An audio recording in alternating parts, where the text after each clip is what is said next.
I am Lauren, 34 years old, and right now I am sitting in a cheap motel with a dead husband and a pending wire transfer for $50 million that might either save my life or land me in a federal penitentiary. Just 36 hours ago, my husband Harrison leaned across our dinner table, gripped my wrist until it bruised, and told me to transfer his entire fortune immediately because his own son and daughter-in-law were trying to destroy him. Then he dropped dead, and before his body was even cold, they showed up at the hospital with a lawyer and an eviction notice accusing me of murder and thievery. Before I continue this story, let me know where you are watching from in the comments below. Hit like and subscribe if you have ever had to stand up to toxic family members who underestimated your worth and tried to rewrite your story.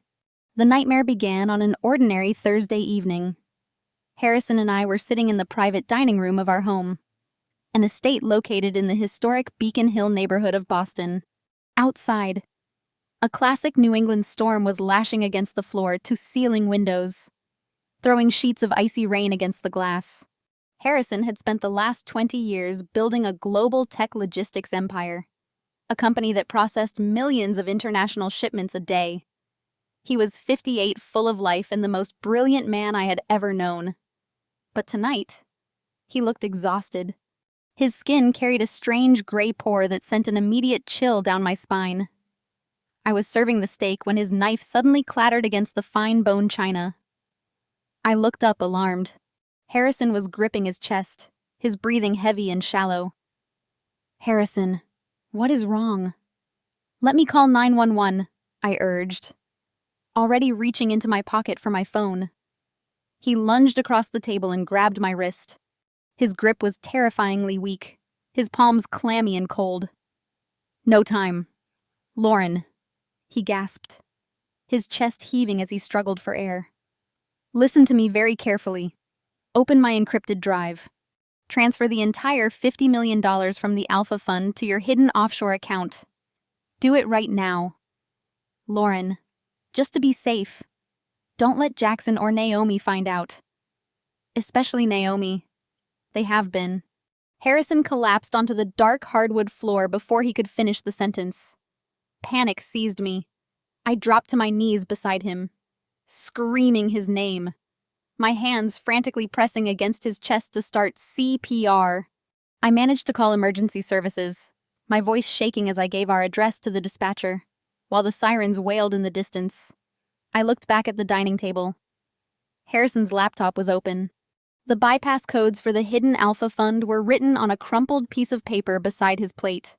As a former forensic accountant, I had spent the first 10 years of my career hunting down corporate thieves, tracing hidden assets, and unraveling complex financial scams for major firms in Chicago. I knew Harrison's corporate ledgers inside and out. There was no Alpha Fund on his public books. $50 million in liquid cash did not just sit around unnoticed unless it was being hidden intentionally. But looking at my husband's pale, unmoving face on the floor, I didn't care about the legality. I cared about his survival. I opened the laptop, entered the encrypted bypass keys, and initiated the transfer to my private account. Because it was an international wire of an astronomical sum, the banking protocol triggered an automatic security hold. The screen flashed. Transfer pending. Final clearance in 48 hours. The paramedics arrived bursting through the front doors and rushed Harrison to the hospital. The next 36 hours became a blur of sterile waiting rooms, the smell of clinical antiseptic, and pure, suffocating grief. Harrison never regained consciousness. He lay in the intensive care unit, hooked up to a dozen tubes and monitors, his heart fading with every passing hour. I sat beside his bed, the glow of my laptop screen, illuminating my face in the dim room as I checked the wire status over and over again. The banking app displayed the same message: transfer pending, clearance in 12 hours. I reached out, wrapping my cold fingers around his hand. I did it. "Harrison," I whispered into the quiet room, tears spilling over my eyelashes. "The money is moving. It is pending. Just please hold on." You have to wake up. When Harrison and I married 2 years ago, the Boston high society circles tore me apart. They called me a gold digger, a trophy wife who had targeted an older, wealthy man. I was 34 and Harrison was 24 years my senior. His son, Jackson, who was only 3 years younger than me, had completely boycotted our wedding, refusing to even look at me. Jackson's wife, Naomi, an incredibly sharp and ambitious African-American woman, had climbed the corporate ladder to become the chief financial officer of Harrison's company. She had attended the wedding, but her smile was cold and calculated. They both viewed me as a threat to their inheritance, an outsider who had disrupted their ready-made empire. They had no idea that I had been making a successful six-figure salary as a forensic auditor before retiring early to support Harrison after his first minor stroke. I did not need his money. I just wanted a peaceful life with the man I loved. But as I sat by his hospital bed, the monitors suddenly began to scream. A sharp, high-pitched, unbroken tone filled the ICU room, shattering the silence. The green line on the cardiac screen went completely flat. Code blue. We need a crash cart in Bay 4 immediately. A nurse shouted, slamming the door open. Medical staff swarmed the bed, throwing me backward against the cold plaster wall. I watched in a paralyzed horror as they charged the defibrillator paddles, their voices a chaotic mix of emergency commands. Clear. Harrison's body violently jolted upward. Clear. The paddles hit his chest again. Nothing happened. The flatline remained. Time of death. 11:42 p.m. The attending physician announced, softly dropping his hands. He turned to look at me, his eyes filled with professional pity. I am so sorry for your loss. Mrs. Williams. The room began to spin.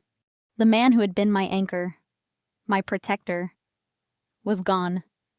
I sank into the chair, my mind completely numb until my eyes landed on my laptop sitting on the rolling medical tray.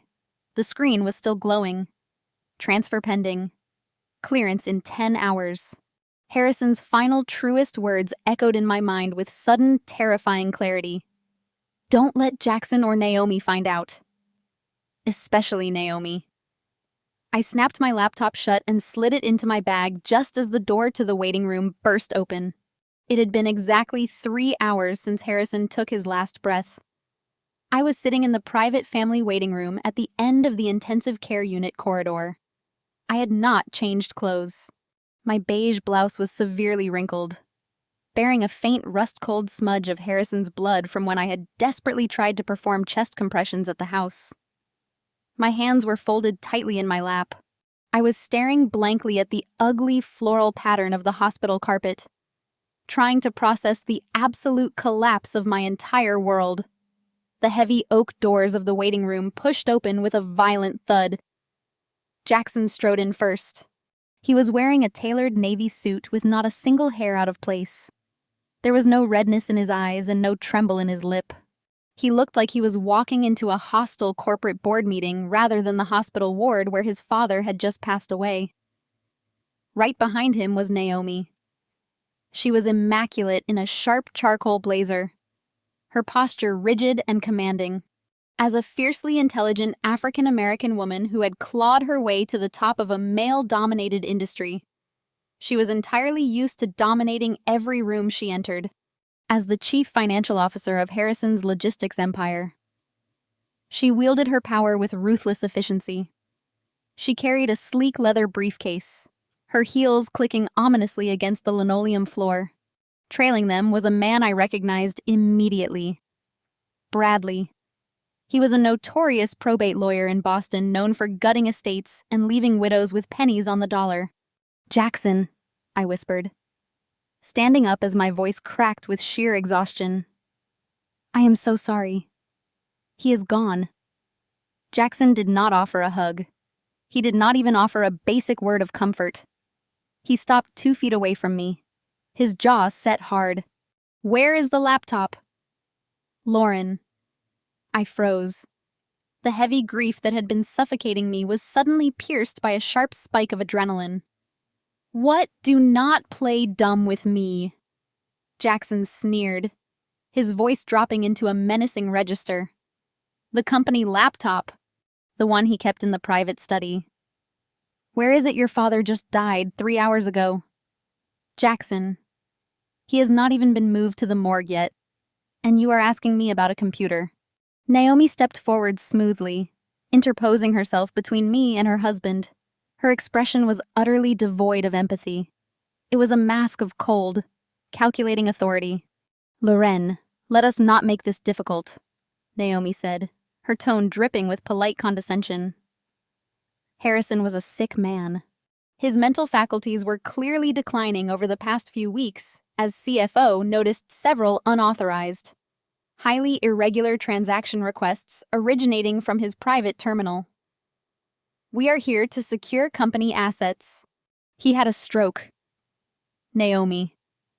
Not dementia. I fired back. My shock rapidly transmuted into fierce defensive anger. His mind was perfectly sharp right until the end. And since when does a chief financial officer bring a probate shark to a hospital waiting room at 2 a.m? I shot a glare at Bradley, who simply adjusted his silk tie with a smug, knowing smile. Since the moment we realized you were taking advantage of a dying man. Jackson snapped. He took a step closer, towering over me. You think we did not know we tracked the IP pings? We know a wire transfer was initiated tonight. $50 million. Lauren, $50 million. You really thought you could gut my father's estate while he was literally drawing his last breath. My blood ran completely cold. They knew about the transfer. But how Harrison had used a heavily encrypted ghost server, unless Naomi had keyloggers installed on the company internal network. As CFO, she had the security clearance to monitor backdoor financial channels.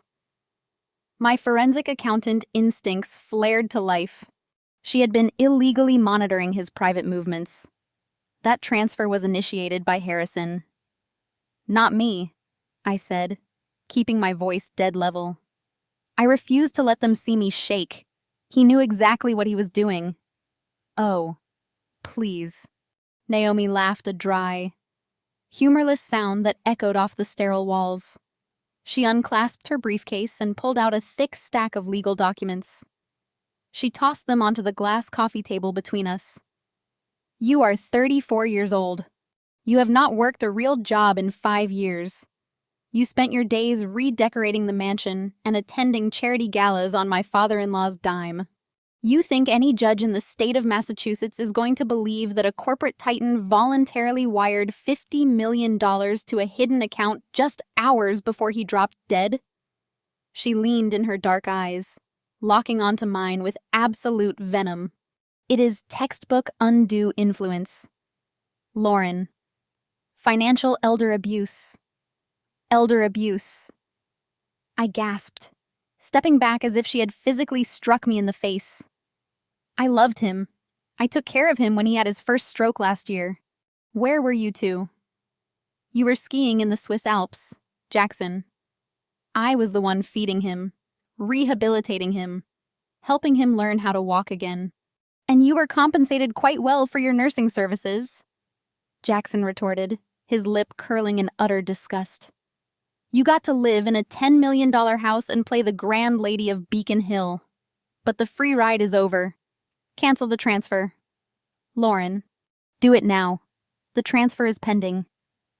I said, my forensic training completely overriding my emotional devastation. It clears in less than 12 hours, and I will not touch it. Harrison wanted it moved, and I am honoring his final wish. Bradley, the lawyer, finally stepped forward. He pulled a single, terrifyingly official-looking document from his inside coat pocket. Mrs. Loren, I highly suggest you reconsider your current stance. This is an emergency ex parte injunction signed by a superior court judge an hour ago. We woke him up specifically for this occasion. It immediately freezes all assets belonging to Harrison's estate. It also completely revokes your access to any marital funds, joint accounts, or company resources until a full probate investigation is concluded. I stared at the thick legal paper. They had already gone to a judge. While I was holding my dying husband's hand and begging him to stay with me, they were actively destroying my legal standing and financial security. "You cannot do this," I whispered. "It is already done." Naomi said softly. She leaned down, picking up the injunction and pressing it directly against my chest. "You are a socially unfit gold-digging anomaly in this family. Lauren, we tolerated you because Harrison demanded it, but he is dead now." Jackson leaned in so close I could smell the stale black coffee on his breath. "Do not send it. Lauren, if that money clears, we will have you arrested for wire fraud by sunrise. Now hand over the keys to the house." "The keys." I repeated, my voice hollow.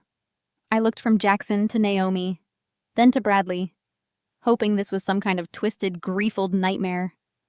"You are kicking me out of my own home." At 3 o'clock in the morning, my husband's body is still warm down the hall. "It is not your home," Bradley interjected smoothly, using his slick courtroom voice. "The Beacon Hill estate was purchased by Harrison prior to your marriage. It is held in a revocable trust of which Jackson is the primary beneficiary. Given the pending allegations of financial elder abuse and the unauthorized $50 million wire attempt, my clients have a fiduciary duty to secure the premises immediately to prevent the destruction of evidence. I have a legal right of survivorship." I shot back, my forensic knowledge flashing to the forefront. "You cannot execute a unilateral eviction without a formal 30-day notice, regardless of the trust structure. I know the law." "Bradley." Naomi smiled. It was not a smile of amusement. It was the predatory baring of teeth. "You know. Accounting law. Lauren. Not probate litigation. Read the injunction." She tapped her manicured fingernail against the document I was holding. Page 3, paragraph 4. The judge granted an immediate emergency vacate order due to flight risk and potential tampering with estate assets. You have exactly 0 rights right now. I looked down at the document. The bold black text blurred before my eyes, but Naomi was right. A judge had actually signed off on this. They had framed me as a desperate thieving gold digger trying to abscond with $50 million in the middle of the night. Naomi stepped closer. Her voice dripping with artificial sympathy meant entirely to mock me. "It is truly sad. Lauren, Harrison was vulnerable. His mind was slipping and you took advantage of his condition. Everyone saw how you isolated him after his first stroke. You barred us from visiting. You manipulated his diet and his medications. You engineered this entire scenario to enrich yourself. You know that is a lie." I snapped, my fists clenching at my sides. "I was the one nursing him back to health while you and Jackson were busy upgrading your luxury cars and draining his expense accounts. I isolated him because his doctor said your constant demands for money were spiking his blood pressure." Jackson sneered, taking a menacing step toward me. "Save your breath. The narrative is already set. We have witness statements from the household staff. They are ready to testify that you verbally abused him and forced him to sign financial proxies. You are going to look like a monster in front of the entire city. Where am I supposed to go?" I asked, my voice finally cracking under the immense cruelty of their coordinated attack. I had nothing but the clothes on my back, a purse with my encrypted laptop, and a few credit cards. "That sounds like a personal problem," Jackson said, crossing his arms. "Maybe call one of those charity friends you loved throwing my father's money at. Hand over the keys, Lauren, and the company credit cards now." My hands shook violently as I unzipped my purse. I pulled out the heavy brass keys to the home I had shared with Harrison for 5 years. The home where we had painstakingly renovated the kitchen together. The home where he had collapsed just hours ago. I dropped them onto the glass table. They hit with a sharp, heavy clatter that sounded like a prison door locking shut. I pulled out the black corporate credit cards and threw them down as well.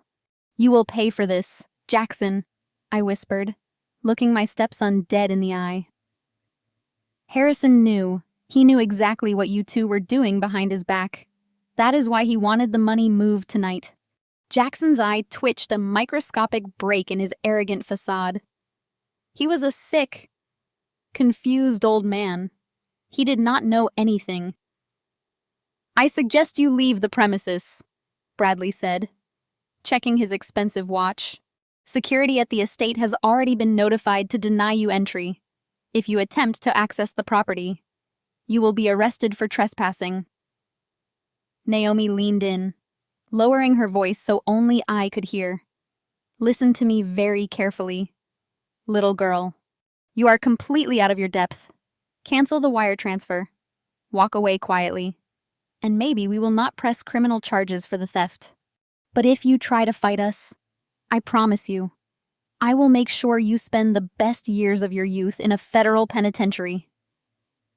I did not say another word. I turned on my heel and walked out of the family waiting room. The hospital corridors felt miles long. The fluorescent lights buzzed overhead, casting a sickly pale hue over the linoleum. I walked out through the automatic sliding doors into the freezing Boston night. The rain was coming down in sheets, icy and unforgiving.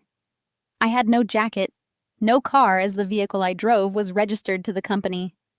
I was completely and utterly isolated. I stood under the hospital awning, pulling my phone from my pocket. I opened my banking app. Access denied. Account frozen. I tried my personal savings account, the one I had from before the marriage. Access denied. Account frozen. Naomi had not just frozen the estate. She had aggressively frozen my personal assets under the guise of the ongoing fraud investigation. I was a multi-millionaire's widow standing in the rain with exactly $42 in cash in my wallet. I hailed a cheap cab, giving the driver the address of a rundown motel near the airport. It was the only place I could afford for the night. As the cab splashed through the flooded streets, the tears finally came. I wept for Harrison. I wept for the cruel, sudden emptiness of my life. I wept for the sheer indignity of being thrown onto the street like trash. But as the cab pulled into the flickering neon glow of the cheap motel, the tears stopped. I paid the driver, walked into the dingy lobby, and paid for one night. The room smelled of stale cigarettes and cheap bleach. The bedspread was a questionable shade of brown. I locked the deadbolt through the security chain and sat down at the wobbly laminate desk in the corner of the room. I pulled my encrypted laptop from my bag and flipped it open. The screen glowed to life, illuminating the dark, damp room. I logged into the secure banking portal via my virtual private network. The transfer screen was still up. $50,340,000. Status is pending. Time to clearance is 10 hours and 14 minutes. Naomi thought she had checkmated me. She thought she was dealing with a trophy wife who only knew how to pick out drapes and plan catering menus. She did not realize that before I became a wife, I was a forensic auditor. I was the woman who had personally dismantled a $300 million Ponzi scheme in Chicago. I dismantled complex financial structures for breakfast. If Harrison wanted this money moved, there was a reason. And if Naomi was willing to forge an emergency injunction in the middle of the night to stop it, there was a massive, blood-soaked secret buried in those corporate accounts. You want a war, Naomi, I whispered to the empty room, my fingers flying across the keyboard to open a terminal window. Let us see exactly how well you hid your tracks. I did not cancel the transfer. Instead, I began to dig. The wobbly laminate desk groaned under the weight of my forearms as I launched my decryption software. The motel room was freezing. The heating unit in the corner rattled noisily, spitting out lukewarm air that smelled of ozone and dust. I pulled my knees to my chest to retain body heat, my eyes entirely locked on the cascading lines of code scrolling down my monitor. As a forensic accountant, I knew that money never simply vanished. It left a trail, a digital footprint. You just had to know where to look. I started with the routing numbers Harrison had hastily scrolled on that crumpled piece of paper during his final moments. The $50 million transfer was currently sitting in a digital purgatory, waiting for the 48-hour clearance protocol to expire. Naomi and Jackson were confident they had locked me out. They assumed freezing my personal bank accounts and stripping me of my credit cards would paralyze me. They wanted me destitute, panicked, and begging for a settlement. They severely underestimated my endurance. My stomach growled violently, a harsh reminder that I had not eaten since the steak dinner before Harrison collapsed. I glanced at my wallet resting near the mousepad. $42. That was my entire net worth at this exact moment. I left the laptop running its trace protocol and walked down to the motel lobby to use the vending machine. I grabbed a stale protein bar and a bottle of water, paying with a crumpled $5 bill. When I swiped my personal debit card at the lobby coffee dispenser just to test it, the machine flashed a harsh red decline message. Naomi had been incredibly thorough. She had weaponized the legal system overnight, effectively erasing my financial existence. I returned to my room, locking the deadbolt. I tore open the protein bar, chewing mechanically while I stared at the screen. The Trace program had hit a firewall. The Alpha Fund was not a standard corporate investment account. It was shielded by military-grade encryption, the kind typically used by offshore shell companies to obscure illicit activities. Harrison was a straight-laced logistics CEO. He despised shady financial practices. If his money was wrapped in this kind of digital armor, it meant someone else had built the fortress. Someone with the technical financial expertise to bypass standard audits. Someone exactly like his chief financial officer. Naomi. My phone suddenly vibrated on the desk, shattering the quiet concentration of the room. It was not a text message. It was a barrage of social media alerts. My phone buzzed again, then again, vibrating continuously until it threatened to slide off the edge of the desk. I picked it up, my brow furrowing in confusion. Jackson had just gone live on every major social media platform. I tapped the notification, bringing up his video. Jackson sat in the center of the frame, looking impeccably groomed, but perfectly disheveled enough to sell the image of a grieving son. His eyes were red-rimmed. He had clearly rubbed them to simulate tears. Behind him, the grand fireplace of the Beacon Hill mansion provided a wealthy, sympathetic backdrop. The same mansion I had been evicted from just hours prior. Early this morning, my family suffered an unimaginable tragedy, Jackson said to the camera, his voice trembling with manufactured sorrow. My father, a man who built a logistics empire from the ground up, passed away suddenly. We are entirely devastated, but our grief has been compounded by a horrific betrayal. I stared at the screen, my heart pounding against my ribs. Jackson looked directly into the lens, his expression hardening into righteous fury. My father's new wife, a woman significantly younger than him, attempted to steal $50 million from our family business while he was literally taking his last breaths in the hospital. We caught her initiating the wire transfer from his private terminal. She took advantage of a sick, vulnerable man. We have immediately secured emergency legal injunctions to freeze all assets and have removed her from the family estate to protect my father's legacy. The authorities are currently investigating her for financial elder abuse.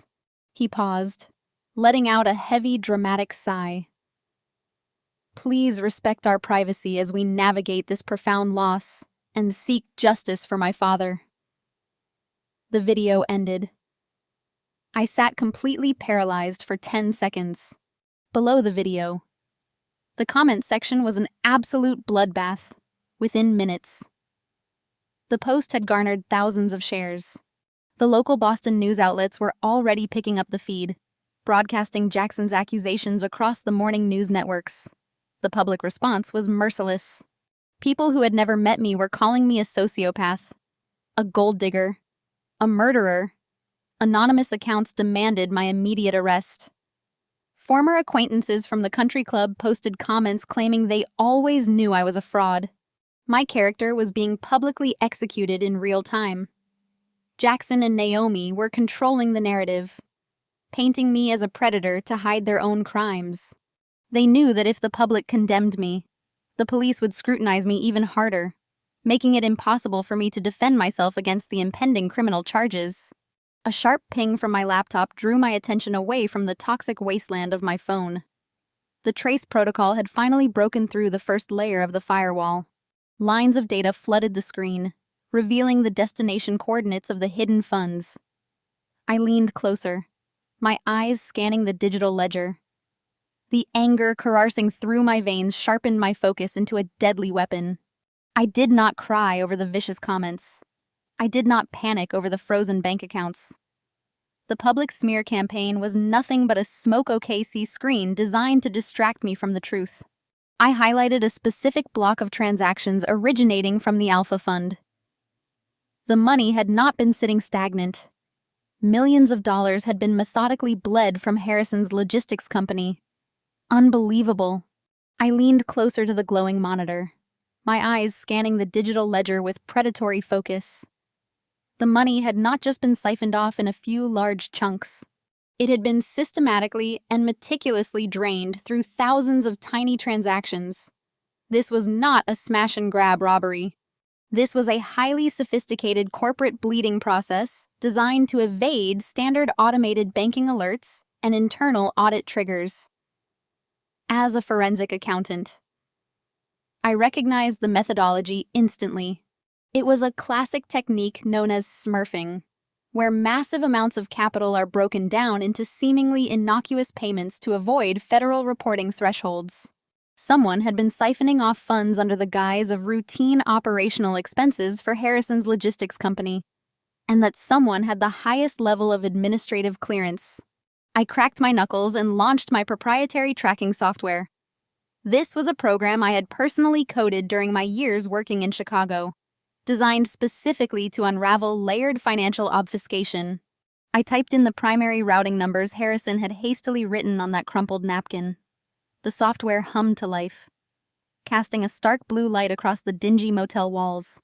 A progress bar crawled across the screen as the program began mapping the financial network, pinging offshore servers and bypassing superficial security walls, while the software ran its aggressive algorithms. I pulled up the public financial disclosures for Harrison's company. I needed a baseline to compare against the hidden Alpha Fund data. According to the official quarterly report signed by Naomi as Chief Financial Officer, the company was operating at a steady but modest profit margin. Operational costs had reportedly surged over the past 4 years due to international shipping tariffs and supply chain disruptions. It was a perfectly plausible narrative for investors and board members. But looking at the raw data streaming into my hidden terminal, I saw the absolute lie hidden beneath her glossy spreadsheets. The operational costs were not surging due to global tariffs. They were surging because Naomi was paying ghost vendors. The software finally generated a visual map of the routing numbers. A complex spiderweb of interconnected nodes appeared on my screen. I clicked on the first cluster of transactions. Millions of dollars had been routed to a shipping entity registered in Delaware. I ran a cross-check on the corporate registry database. The Delaware company had no physical address, no fleet of trucks, and 0 payroll records.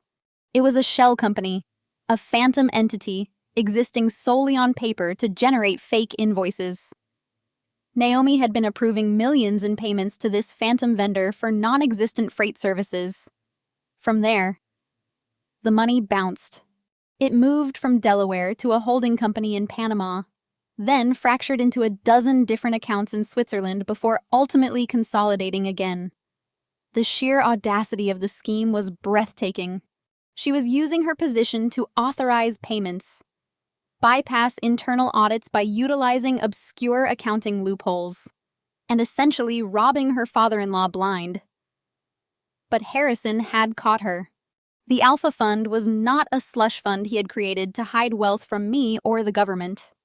The Alpha Fund was a trap, Harrison must have discovered the embezzlement during his recovery from his first stroke when he had more time to review the raw operational data away from Naomi's curated presentations. Instead of confronting her immediately and risking her destroying the evidence, he had quietly set up the Alpha Fund. He had used his supreme executive override authority to claw back the stolen funds from the offshore accounts and trap them in one centralized, highly encrypted location. The $50 million was the physical proof of her monumental fraud. I needed to follow the final thread. I needed to see exactly whose name was attached to the end of the Panama routing chain. If I was going to destroy Naomi and Jackson, I needed irrefutable proof that they were the ultimate beneficiaries of the stolen wealth. I typed a rapid sequence of command lines deploying a brute force packet sniffer to trace the encrypted handshakes between the Panamanian holding company and the final destination bank. The motel heater rattled violently in the corner. But I did not feel the cold anymore. My entire existence was narrowed down to the blinking cursor on the black screen. "Come on," I muttered under my breath, watching the code unspool. "Give me the name. Show me the final account holder." The screen flashed green. Access granted. The final layer of encryption dissolved, revealing a master trust account registered in the Cayman Islands.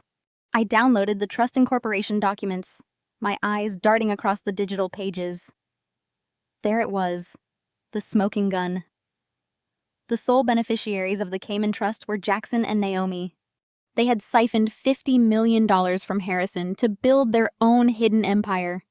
They were draining his life's work while smiling in his face at Sunday dinners. Suddenly, a chilling realization washed over me.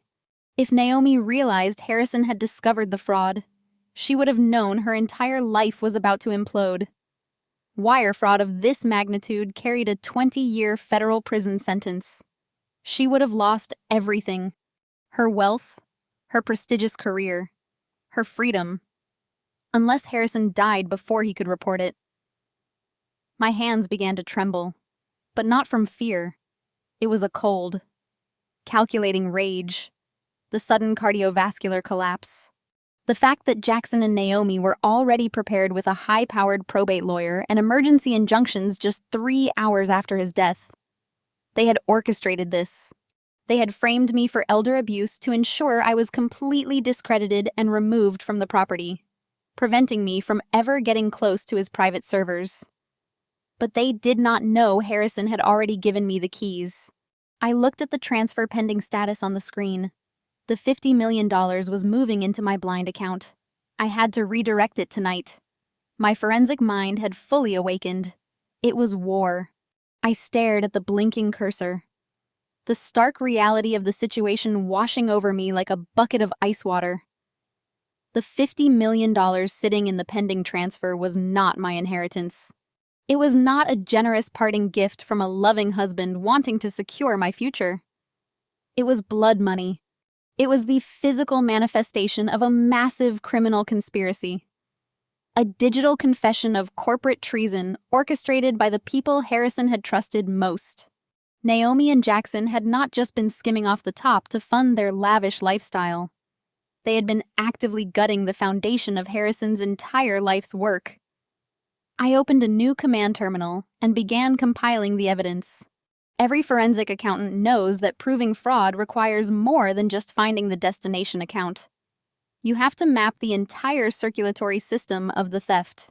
I needed to document exactly how Naomi, in her role as chief financial officer, had managed to bleed a highly regulated logistics empire dry without tripping a single external audit. I pulled up the digitized corporate ledgers I had backed up on my encrypted drive months ago. I cross-referenced the dates of the largest phantom vendor payouts with Naomi's executive authorizations. The pattern emerged with chilling clarity. Naomi had exploited a complex network of international shipping tariffs and currency exchange fluctuations. Whenever the logistics company handled massive cross-border freight contracts, Naomi would artificially inflate the projected operational losses. She would route the excess capital through a secondary payment gateway, an obscure software interface she had personally mandated the company adopt 2 years ago. The interface acted as a financial centrifuge. shattering large sums into thousands of microtransactions that slipped right past the automated compliance flags. Those microtransactions flowed directly into the Delaware Shell Company. From Delaware, the money washed through the Panamanian holding firm, a classic layering technique designed to break the chain of custody. Finally, it pulled into the master trust account in the Cayman Islands. The Cayman Trust was an absolute fortress of financial secrecy. It was registered under a proxy director. But the underlying beneficiary documents I had just decrypted bore Jackson and Naomi's digital signatures. They had built a perfect machine for corporate theft. But perfection always leaves a residue. The problem with stealing $50 million is the sheer weight of the capital. Moving that much money requires constant maintenance, constant authorization, and constant vigilance. Harrison, despite his failing health, was a genius. He had noticed the discrepancies in the quarterly margins. He had seen the microscopic bleeding that the external auditors missed. And instead of confronting them right away, he had quietly engineered a counteroffensive. He had used his supreme executive override codes to hijack the Panamanian routing chain, funneling the stolen wealth into his own encrypted alpha fund. He had essentially stolen his own money back from the thieves. That realization hit me with a profound sense of sorrow and awe. Harrison had been fighting a silent war inside his own company, entirely alone. While his body failed him, he knew that bringing the police in immediately would trigger a massive public scandal, potentially destroying the logistics empire he had spent decades building. He needed absolute, irrefutable proof before he made his move. He had gathered the $50 million as the ultimate piece of evidence. And Naomi must have realized the trap was springing shut. I leaned back in the flimsy motel chair, my mind racing through the timeline. 3 weeks ago, Harrison had his medication regimen adjusted. Naomi had been the one to recommend the new private concierge doctor, a supposedly elite physician who specialized in post-stroke cardiovascular care. I had trusted her recommendation. I had allowed that doctor into our home. I had administered the pills he prescribed. A wave of nausea rolled through my stomach. Naomi had not just stolen money. She had orchestrated a medical assassination to protect her stolen fortune. The $50 million was the motive, the weapon, and the prize. And right now, that money was in transit to a blind account I controlled. Naomi and Jackson thought they had frozen my life by locking my personal bank accounts and throwing me out into the street. They assumed I was paralyzed by grief and poverty. They had no idea that I held the digital leash to their entire criminal enterprise. The pending transfer was scheduled to clear in less than 10 hours. If the money landed in my account, Naomi would twist the narrative. She would use the forged emergency injunction to claim I had hacked the company's servers and stolen the funds to flee the country. I could not let that happen. The money could not touch my personal accounts. If it did, I would become an accessory to wire fraud in the eyes of the law. Exactly as Naomi had planned. I needed to weaponize the $50 million. I needed to turn Harrison's final protective measure into a devastating offensive strike. I opened my secure network protocols and began writing a custom routing script. I was not going to cancel the transfer. Canceling it would simply return the funds to the corporate ledger, allowing Naomi to bury the money back in the Cayman Islands and erase the digital paper trail forever. I had to redirect the transfer mid-flight. I needed a destination that Naomi could not touch, a vault that no probate lawyer or corrupted judge could freeze. I needed a federal Dropbox. My fingers flew across the keyboard, coding a bypass command that would intercept the $50 million the second it cleared the banking hold. I was going to route every single penny of the blood money directly into the hands of the people who could dismantle Naomi and Jackson's lives permanently. I pulled up the encrypted contact file from my old Chicago accounting days. I was ready to execute this. I must act now. Perfect. I opened a fresh workspace. Money alone only proved fraud. Jackson and Naomi might claim corporate negligence or pin the embezzlement on a scapegoat. I needed to prove murder. I had to connect the stolen cash to Harrison experiencing a sudden cardiovascular collapse. I accessed Harrison's personal medical portal using the master passwords we shared. 3 weeks ago, Naomi had aggressively pushed us to hire Dr. Eris Thorne, a highly exclusive concierge physician. She claimed the company executive health plan covered his exorbitant retainer.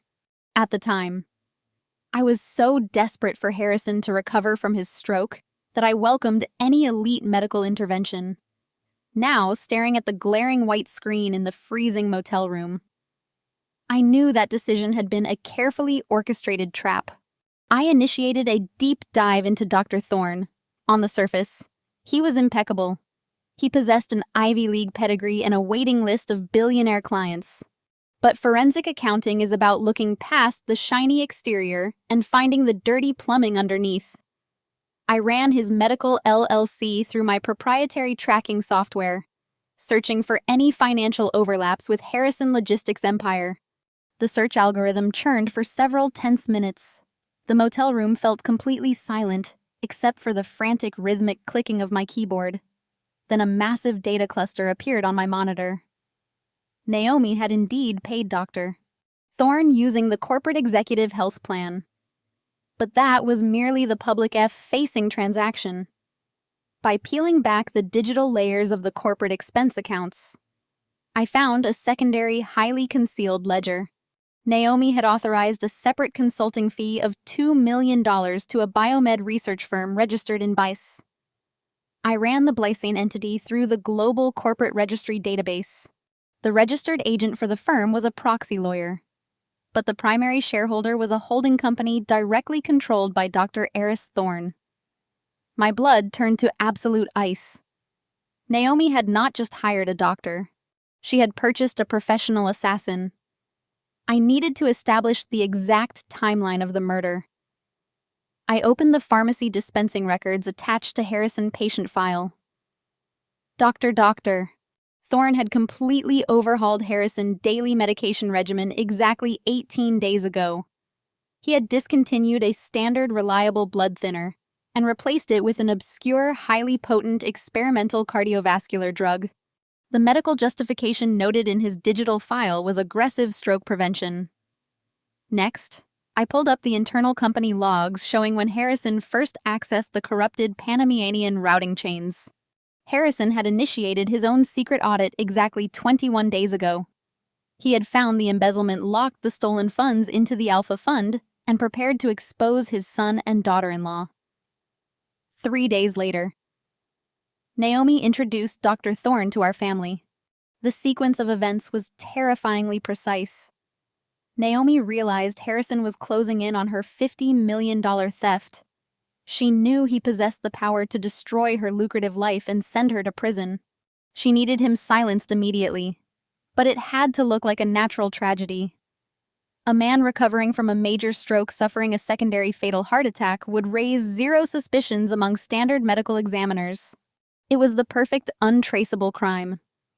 I dug deeper into the specific medication Dr. Thorne had prescribed. I accessed restricted medical databases and pharmacological warning registries. The drug was notorious for causing sudden cardiac arrest if administered at a specific dosage to patients with a history of arterial damage. Dr. Thorne had deliberately prescribed a lethal dose, masking it as an aggressive preventative measure. He had handed Harrison a loaded weapon, and I had unwittingly helped him pull the trigger by handing my husband those poisoned pills every single morning. A wave of profound sickness washed over me. I clamped my hand over my mouth, forcing myself to breathe through the overwhelming urge to vomit. They had turned my love and care for Harrison into the very instrument of his death.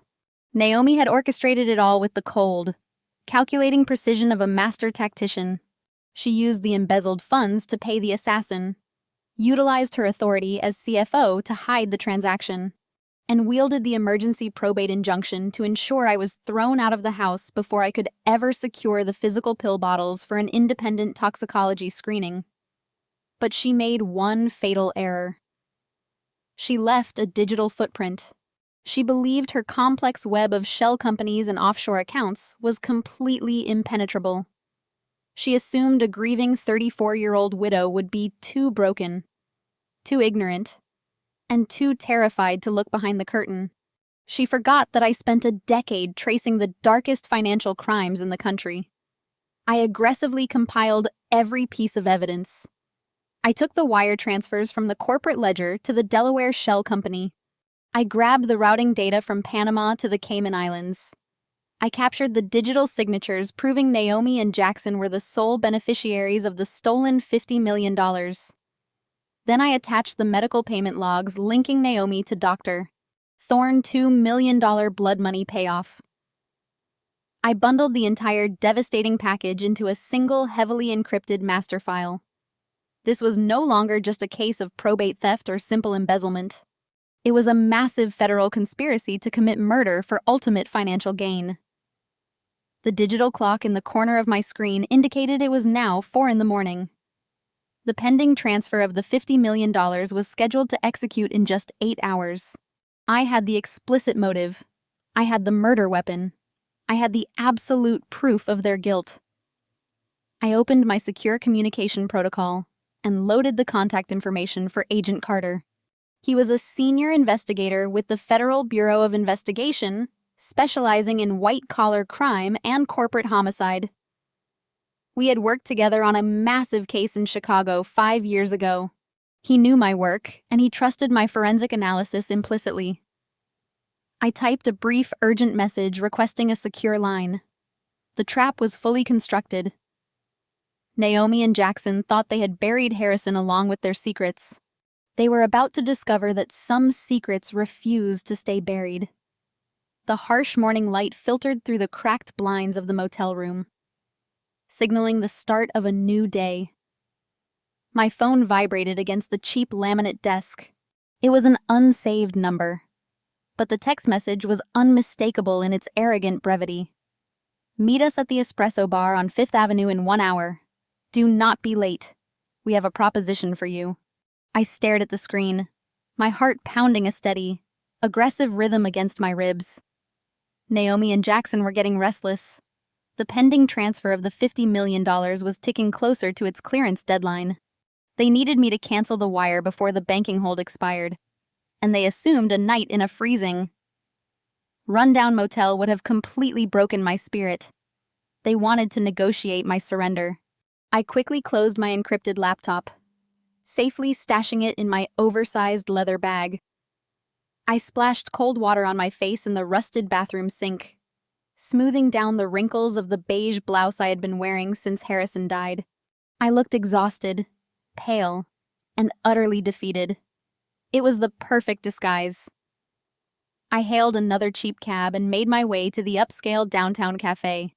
The espresso bar was a favorite among Seattle corporate elites, featuring sleek marble countertops, modern brass fixtures, and a clientele dressed in tailored suits. I walked through the glass doors, feeling the immediate judgmental stares of the patrons. I found an empty booth in the far corner and slid into the leather seat, clutching my bag tightly to my chest. Exactly 10 minutes later, Jackson and Naomi walked in. Naomi commanded the room effortlessly. She wore a stunning emerald green sheath dress that contrasted beautifully with her dark skin. Her hair pulled back into a severe, flawless bun. She projected absolute corporate dominance. Jackson trailed slightly behind her, wearing a smug, self-satisfied grin. He looked like a man who had already won the war. They slid into the booth across from me. Neither of them ordered a coffee. This was not a friendly chat. This was an execution. "You look terrible," Lauren Jackson remarked, leaning back against the leather cushion. "Reality hitting you finally. A cheap motel is quite a downgrade from the Beacon Hill estate." I hope the reality check was sufficiently uncomfortable. I kept my eyes downcast, intentionally avoiding his gaze to sell my performance of a broken widow. "What do you want, Jackson?" I asked, letting my voice waver slightly. Naomi took control immediately. She opened her designer briefcase and pulled out a thick manila envelope. She placed it squarely in the center of the marble table and rested her manicured hands over it. "We are here to offer you a graceful exit," Naomi said, her tone smooth and heavily patronizing. "We understand that losing Harrison was a shock. We also understand that panic makes people do irrational things, like attempting to steal $50 million from a family business. But we are willing to be reasonable." She slid the envelope across the table until it touched my hands. "Open it." I peeled back the flap of the envelope.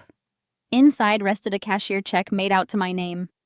The amount was exactly $1 million. Behind the check was a dense multi-page legal document. "That is a standard non-disclosure agreement and a full waiver of your inheritance rights," Naomi explained, watching my face intently for a reaction. "You signed that document legally forfeiting any claim to Harrison Estate, the house, and the company assets. You also agree to a permanent gag order regarding the events of last night. In exchange, you take that check, you cancel the pending wire transfer immediately, and you walk away." $1 million, I whispered, staring at the paper. "You are trying to buy my silence for $1 million. Do not act insulted." Jackson scoffed, leaning forward. "It is $1 million more than you actually deserve. You should be thanking us on your hands and knees." Naomi raised a hand, silencing her husband. She leaned across the table, her dark eyes locking onto mine with absolute malice. "Let me make the alternative completely clear to you. Lauren, if you refuse to sign that agreement, or if you refuse to cancel the wire transfer, I will personally ensure you are destroyed." She tapped a single, perfectly polished fingernail against the marble table. "The autopsy report on Harrison is currently pending. As you know, he suffered a sudden fatal cardiovascular event. But what you do not know is that my legal team is prepared to file a formal request for a specialized toxicology screening. We have already briefed the authorities on your concerning behavior over the past few weeks." My breath caught in my throat. I did not have to fake my shock. She was actually threatening to frame me for the murder she had orchestrated. "We will tell the police that you were the one managing his medications," Naomi continued, her voice dropping to a terrifying whisper. "We will claim you intentionally administered a lethal overdose because you knew he was planning to divorce you. You were the only one alone with him when he collapsed. Combine that with your frantic attempt to wire $50 million to a hidden offshore account while he was dying, and any jury in the country will convict you of first-degree murder." "You would not dare," I choked out, forcing my hands to tremble as I gripped the edge of the table. "Try me." Naomi countered, her smile razor-thin and utterly devoid of humanity. "I will bury you so deep in a federal penitentiary that you will forget what the sun looks like. I hold all the cards. Lauren, the company, the lawyers, the medical narrative. You have absolutely nothing. Take the $1 million and disappear, or spend the rest of your life in a concrete cell." Jackson smirked clearly, enjoying the display of ruthless power. "Time is ticking. Lauren, the bank hold on that transfer expires tonight. We need your signature, and we need you to log into your portal and cancel the wire right now." I stared at the check, then at the non-disclosure agreement. My mind raced, processing the incredible arrogance sitting across from me. They had handed me the final piece of the puzzle. Naomi had essentially confessed to her willingness to manipulate Harrison's toxicology report, proving she had intimate knowledge of the exact poisoned pills Dr. Thorne had prescribed. She felt completely untouchable. I needed to give them a victory. I needed them to drop their guard and feel entirely secure, so I could execute the trap I had built.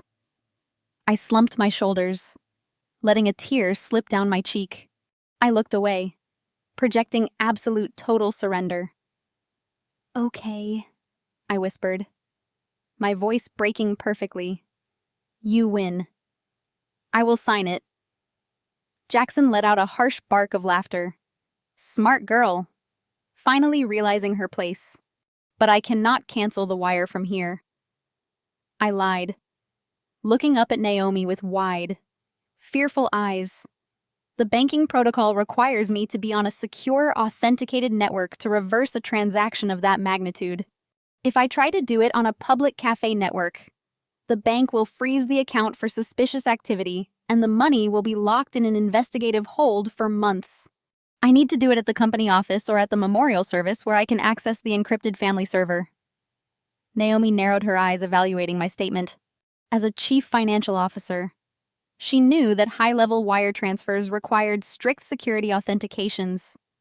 The lie was highly technical and entirely plausible.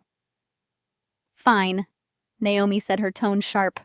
We are hosting a private memorial gathering for the board of directors and the family tomorrow evening at the Four Seasons. You will bring your laptop. You will sign the documents in front of our lawyer, and you will cancel the transfer on the secure network. If you try to run, the police will be waiting. I will be there. I promised. Wiping my face. I just want this to be over. Naomi stood up, smoothing her emerald dress. Make sure you are on time. Lauren, I hate to be kept waiting. They turned and walked out of the cafe, leaving the $1 million check and the contract on the table. I watched them go, maintaining my facade of a broken widow until they disappeared down the street. Then I carefully folded the contract and slid it into my bag. My tears dried instantly. The trap was set. Now I just had to prepare for the execution. I stepped out of the cafe into the biting Seattle wind, but I did not hail a cab immediately. I needed to solidify the narrative Naomi had constructed.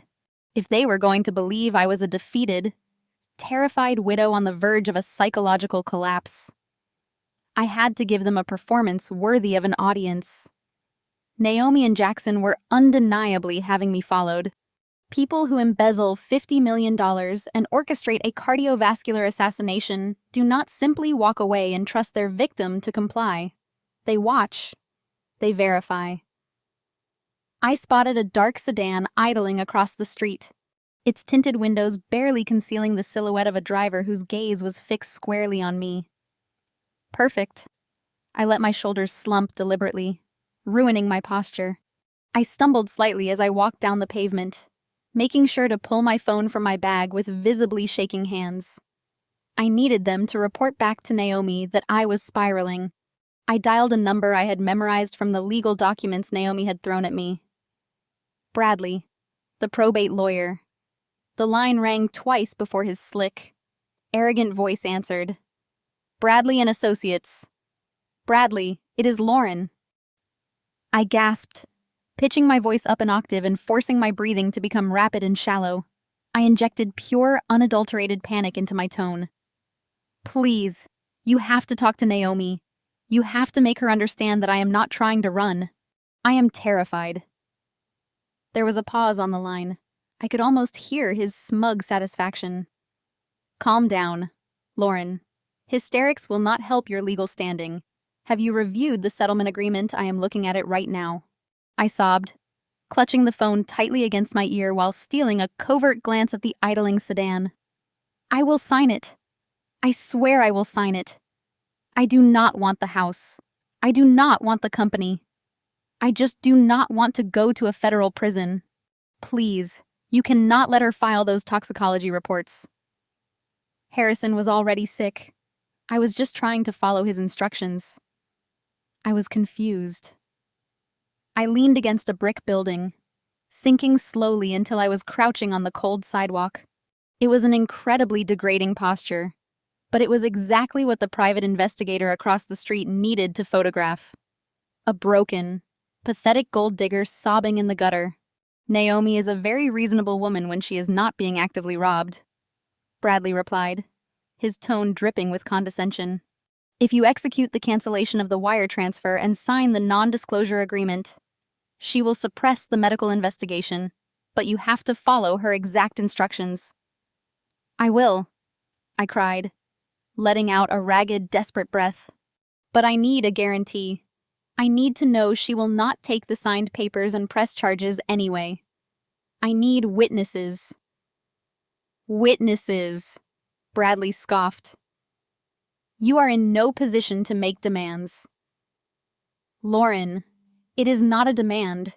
It is a plea. I wed. Pouring on the desperation. I will do the network cancellation at the memorial service tomorrow just like she asked, but I want the entire board of directors in the room when I sign the waiver. I want them to see me surrender the assets. I will apologize to Jackson and Naomi in front of everyone. I just need powerful people in the room to guarantee my physical and legal safety once I hand over the $50 million. If they see me cooperate, Naomi will not be able to secretly arrest me afterward.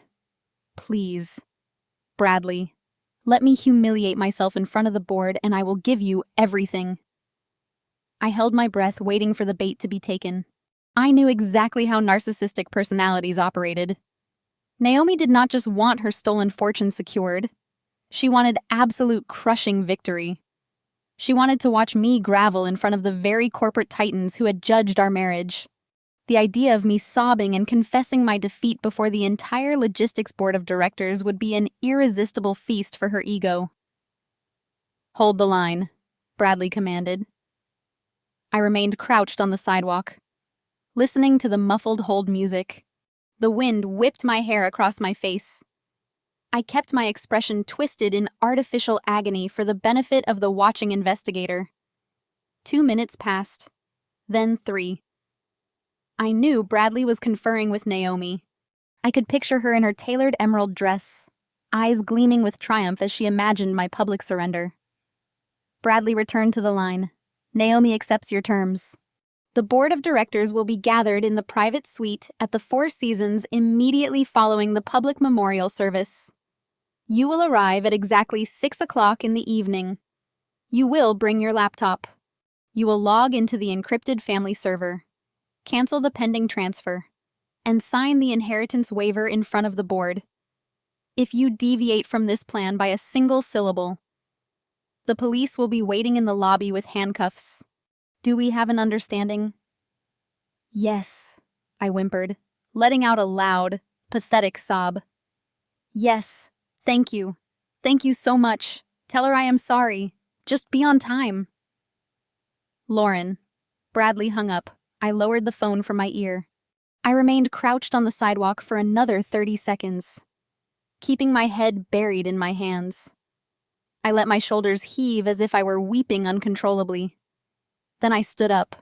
I brushed the dirt off my knees, adjusted my coat, and looked directly at the dark sedan across the street. The tears were completely gone. My heart was beating with calm, icy precision. The frantic, terrified widow vanished, replaced entirely by the forensic auditor who was about to dismantle an empire. Naomi had agreed to assemble the entire board of directors in one room. She thought she was setting the stage for my ultimate public humiliation. She had no idea she had just provided me with the perfect audience for her own execution. I needed them all there. I needed the executives, the shareholders, and the corporate lawyers to witness the digital blood trail I was about to expose. If I only confronted Naomi and Jackson privately, they could spin the narrative or use their immense wealth to bury the evidence. But with the board watching the raw financial data unspool in real time, there would be no escape. I hailed another cab and directed the driver back to the dingy motel. The ride was silent. I stared out the window at the passing Seattle skyline, thinking of Harrison. He had spent his life building a legacy of integrity only to be poisoned by the very people who stood to inherit it. They had mocked his intelligence and underestimated his final act of defiance. They had also critically underestimated his wife. I walked back into my freezing motel room and locked the deadbolt. I pulled the non-disclosure agreement from my bag and tossed it onto the bed. It was a worthless piece of paper, a monument to Naomi's hubris. I had exactly 24 hours until the memorial service. I needed to finalize the evidence package and prepare the ultimate delivery method. I opened my encrypted laptop. The screen flashed to life, displaying the pending $50 million transfer. The clock was ticking. It was time to make a very important phone call to the federal government. I pulled a secondary burner phone from the hidden lining of my leather bag. During my years dissecting financial crimes in Chicago, I learned to never rely on a single device when dealing with sophisticated corporate predators. I powered it on and connected it to the motel's unstable wireless network through a triple-layered virtual private network. I opened a secure messaging application that utilized end-to-end encryption and typed a specific numerical sequence. The sequence was an old emergency beacon. It belonged to Special Agent David Carter of the Federal Bureau of Investigation. Carter and I had a history. 5 years ago, before I retired to marry Harrison, I was the lead forensic auditor on a task force that dismantled a massive tri-state money laundering syndicate. Carter was the lead federal agent on that case. He knew my methods. He knew I never exaggerated a financial discrepancy.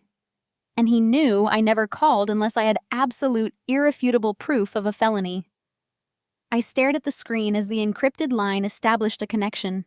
The phone rang once before a sharp voice answered. Carter speaking. David, it is Lauren. There was a heavy pause on the line. The ambient noise of a busy federal bullpen echoed in the background before a door clicked shut, leaving only silence. Lauren, I thought you retired to play house in Seattle. What is going on? Your voice sounds incredibly tight. Harrison is dead, I said flatly. He passed away just a few hours ago. Jesus, Lauren, I am so sorry. Was it another stroke? That is what his son and daughter-in-law want the medical examiner to believe, I replied, keeping my tone perfectly clinical. But it was not a stroke. It was a targeted cardiovascular assassination orchestrated to cover up a $50 million corporate embezzlement scheme. I heard the squeak of a leather office chair as Carter sat up straight. You realize what you're saying. Right. That is a massive accusation. Who are the suspects, Jackson? My stepson, and Naomi, his wife. She is the chief financial officer of Harrison's logistics company. She has been bleeding the corporate accounts dry for 4 years using a highly sophisticated layering technique. She routed millions through phantom vendors in Delaware, washed the cash through a Panamanian holding firm, and consolidated it into a master trust in the Cayman Islands. Carter let out a low whistle. A Cayman trust is nearly impossible to pierce without an international subpoena. Even if you suspect she is stealing, proving she is the ultimate beneficiary could take years. I already pierced it, I stated. I have the digital incorporation documents. Naomi and Jackson are the sole listed beneficiaries. But that is not why I'm calling you David. Harrison found out about the theft. He used his executive override to pull all $50 million back from the offshore accounts. He trapped the money in a hidden domestic fund to use as evidence against them. Naomi realized she was caught. She hired a concierge physician to prescribe Harrison a lethal dose of experimental cardiovascular medication. They murdered him to protect their stolen fortune. The silence on the line was deafening.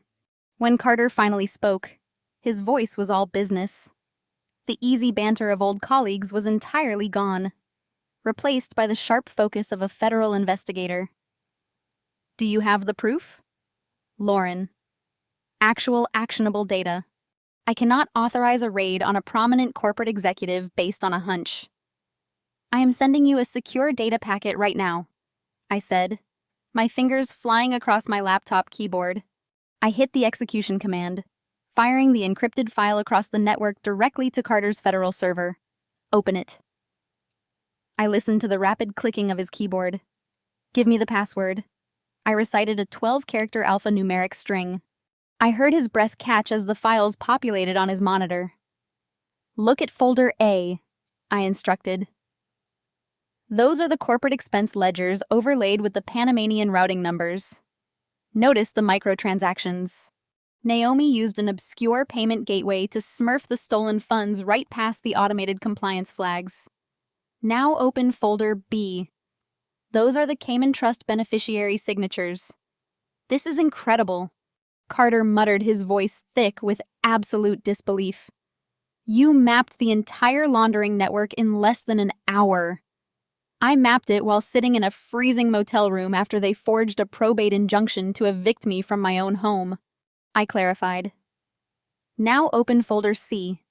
That is the smoking gun. It links a $2 million consulting fee authorized by Naomi directly to a Blean Biomed research firm owned by Dr. Eris Thorne. That is the man who prescribed the fatal medication to Harrison 18 days ago. Lauren, if this data holds up to verification, we are looking at federal wire fraud, money laundering, and conspiracy to commit murder. But we have a major jurisdictional problem. The money is still in the company network, unless they actually take possession of the funds. Proving intent to steal the consolidated $50 million is going to be a grueling legal battle. Their high-priced lawyers will tie us up in federal court for a decade. They are going to take possession of the funds tomorrow night. I revealed a cold smile touching my lips. Explain. Harrison initiated a wire transfer of the entire $50 million to a blind account right before he died. The transfer is currently sitting in a 48-hour banking hold. Naomi and Jackson are forcing me to log into the corporate server tomorrow evening during a private memorial gathering with the board of directors.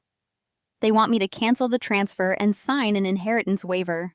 If I do not comply, they have explicitly threatened to frame me for Harrison's murder using manipulated toxicology reports. Carter swore under his breath. They are trying to force you to return the evidence to their control. If you cancel that wire, Naomi will instantly reroute the cash back to the Caymans and erase the internal ledgers. The money will vanish permanently. I am not going to cancel the wire. David, I am going to redirect it. I pulled up the custom routing script I had been coding all night. I have built a bypass command. When they force me to access the server in front of the board of directors, I am going to execute a forced diversion. I need you to provide me with the exact routing and account numbers for the Department of Justice escrow evidence account. I'm going to slam all $50 million directly into federal custody. A harsh laugh erupted from Carter. You are going to wire $50 million of stolen corporate funds into a federal evidence vault in front of the entire board of directors. Yes. And I need you and your strike team waiting in the lobby of the Four Seasons Hotel tomorrow at exactly 6 p.m. When that money hits your escrow account, I want you to breach the room and arrest Naomi and Jackson for wire fraud and conspiracy to commit murder. I will verify the data packets immediately. Carter said, the thrill of the hunt evident in his voice. If this routing data checks out, I will have the warrant signed by a federal judge before noon. I will bring a full tactical team. We will be waiting in the wings. Lauren, do not let them see you coming. They think I am a broken, terrified widow, I said, staring at the flashing cursor on my screen. They think they have already won. We finalized the tactical logistics coordinating the exact timing of the sting operation. I disconnected the call and destroyed the burner phone, shattering the plastic casing under the heel of my boot. I turned back to my laptop, entering the federal routing numbers Carter had provided into my bypass script. The code was perfect. The digital trap was fully armed and primed for execution. I leaned back in the cheap motel chair, watching the sun rise over the Seattle skyline. Naomi wanted a public spectacle. She wanted to humiliate me in front of the corporate elite. I was going to give her a show she would never forget. I watched the sun rise over the Seattle skyline, painting the gray clouds with streaks of bruised purple and gold. Naomi wanted a public spectacle. She wanted to humiliate me in front of the corporate elite. I was going to give her a show she would never forget. I turned away from the window and rubbed my exhausted eyes. I had exactly 12 hours before I needed to walk into the Four Seasons Hotel. The hard part was not figuring out the crime. The hard part was building a digital trap so flawless that the chief financial officer of a billion-dollar logistics empire would not see it coming until the steel cuffs were already locked around her wrists. I opened a specialized coding environment on my laptop. Naomi was going to force me to log into the corporate banking portal. She would stand over my shoulder and watch me click the specific bright red button labeled Cancel Pending Transfer. To her, that click meant victory. It meant the $50 million would revert to the internal company ledger where she could instantly plunge it back into the Cayman Islands Trust. I needed to give her the visual satisfaction of that click. I began writing a localized interface overlay. It was a sophisticated digital mask that would sit perfectly on top of the genuine banking portal. To anyone watching the screen, it would look identical to the standard corporate interface. But I was fundamentally rewiring the back-end command hierarchy. I linked the graphic coordinates of the cancellation button to the bypass script I had written earlier with Agent Carter. When my cursor struck that specific pixel zone, the system would not send a cancellation ping to the bank. Instead, it would act as an irrevocable execution command. It would aggressively authorize the pending transfer and instantaneously route the entire $50 million into the Department of Justice escrow evidence account. I typed line after line of alphanumeric code, my fingers finding a rhythmic, almost hypnotic pace. I was building what forensic auditors called a dead man switch. Once that button was pressed, the sequence could not be aborted. Not by me, not by Naomi, and not by any emergency network override she might attempt to deploy from her own devices. But I had to plan for contingencies. What if Jackson realized what I was doing and tried to physically rip the laptop from my hands? What if Bradley, the probate lawyer, demanded to inspect the machine before I initiated the sequence? I coded a secondary trigger mechanism. I linked the execution command to a specific keystroke combination. If anyone tried to forcibly close the laptop lid, or if an incorrect master password was entered, the system would immediately lock the screen, wipe the local hard drive to protect my forensic data, and silently push the routing command through the background server. The money was going to the federal government, no matter what happened in that VIP room. I spent the next 4 hours running rigorous diagnostic simulations. I launched a virtual sandbox environment on my desktop, mimicking the exact security parameters of the logistics company servers. I ran the fake cancellation protocol 30 different times. Every single time. The visual interface performed flawlessly, mimicking a standard cancellation graphic, while the background data showed the $50 million slamming securely into the simulated federal vault. The code was impenetrable. The digital guillotine was rigged and ready to drop. I checked the time. It was just past 2 in the afternoon. I closed the laptop, placed it carefully into a waterproof sleeve, and tucked it into my leather bag. My technical preparations were completely finished. Now I needed to prepare myself physically. I caught my reflection in the cracked mirror above the motel sink. I looked exactly like the shattered victim Naomi expected to see. My hair was tangled. My skin was pale, and the beige blouse I wore was still crumpled and stained with Harrison's blood. I could not walk into an upscale hotel looking like a desperate vagrant. If I looked too chaotic, the hotel security might block my entry before I ever reached the memorial gathering.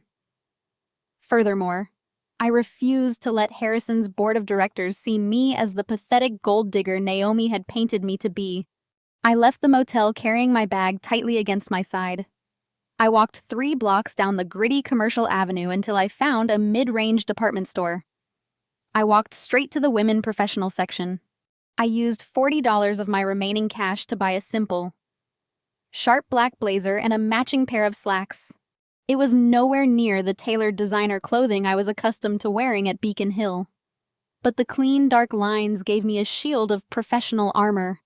I used the remaining $2 to buy a cheap coffee, asking the barista for a cup of ice water on the side. I took the clothes and the water into the store restroom. I stripped off the ruined beige blouse, throwing it directly into the trash can.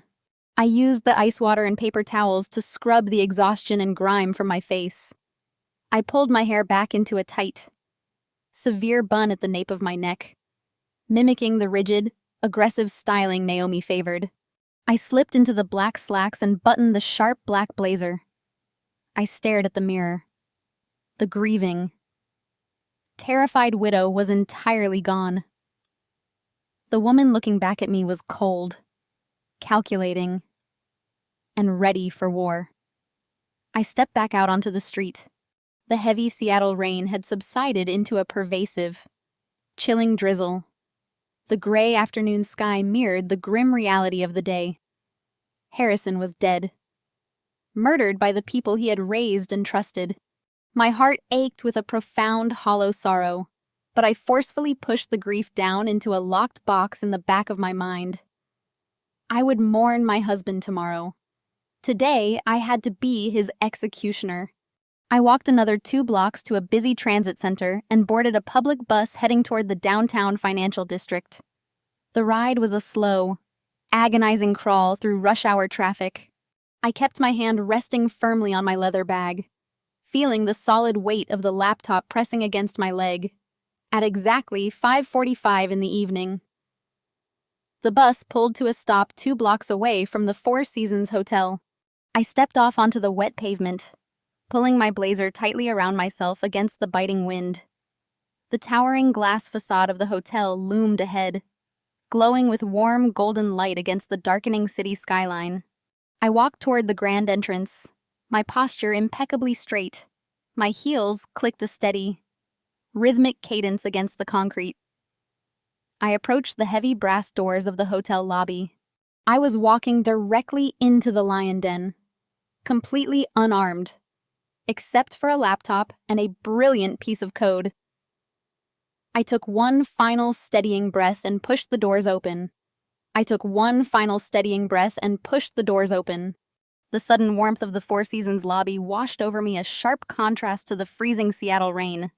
The air smelled of expensive lies, polished mahogany, and old money.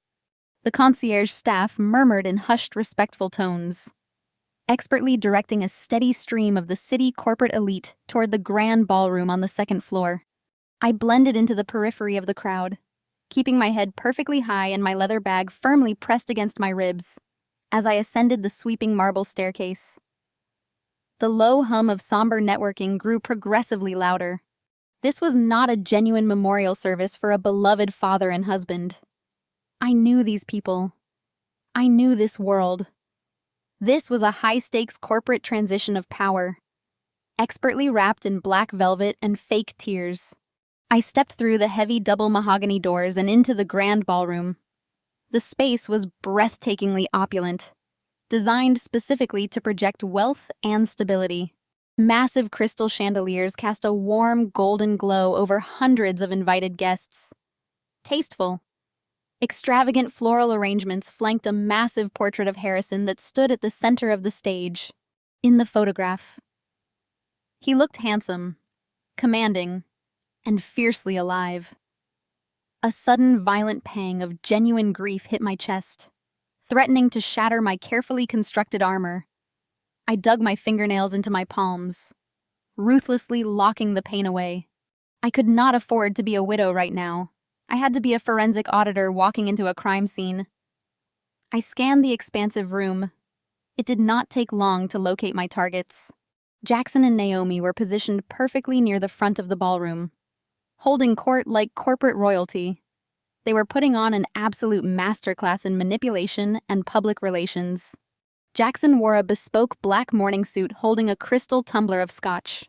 He was currently speaking to the company chief operations officer, his head bowed respectfully, his free hand resting over his heart in a flawless display of stoic masculine heartbreak. Naomi stood right beside him, exuding quiet power. She wore a somber but stunningly tailored black designer dress that commanded respect. She lightly rubbed Jackson back as he spoke, projecting the pristine image of a devoted, fiercely protective wife. But I watched her eyes. They were sharp, calculated, and entirely devoid of sorrow. She was rapidly scanning the room, assessing the board members, securing their loyalty. She was silently assuring the anxious shareholders that the logistics empire financial future was entirely safe in her highly capable hands.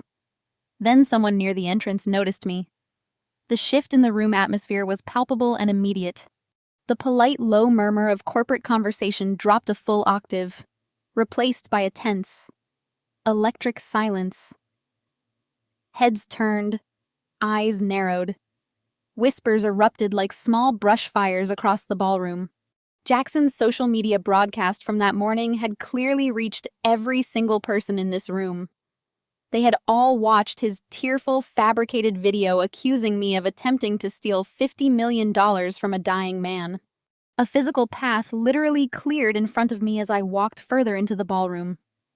Wives of wealthy executives pulled their husbands away by the arm as I approached, treating me like a walking contagion.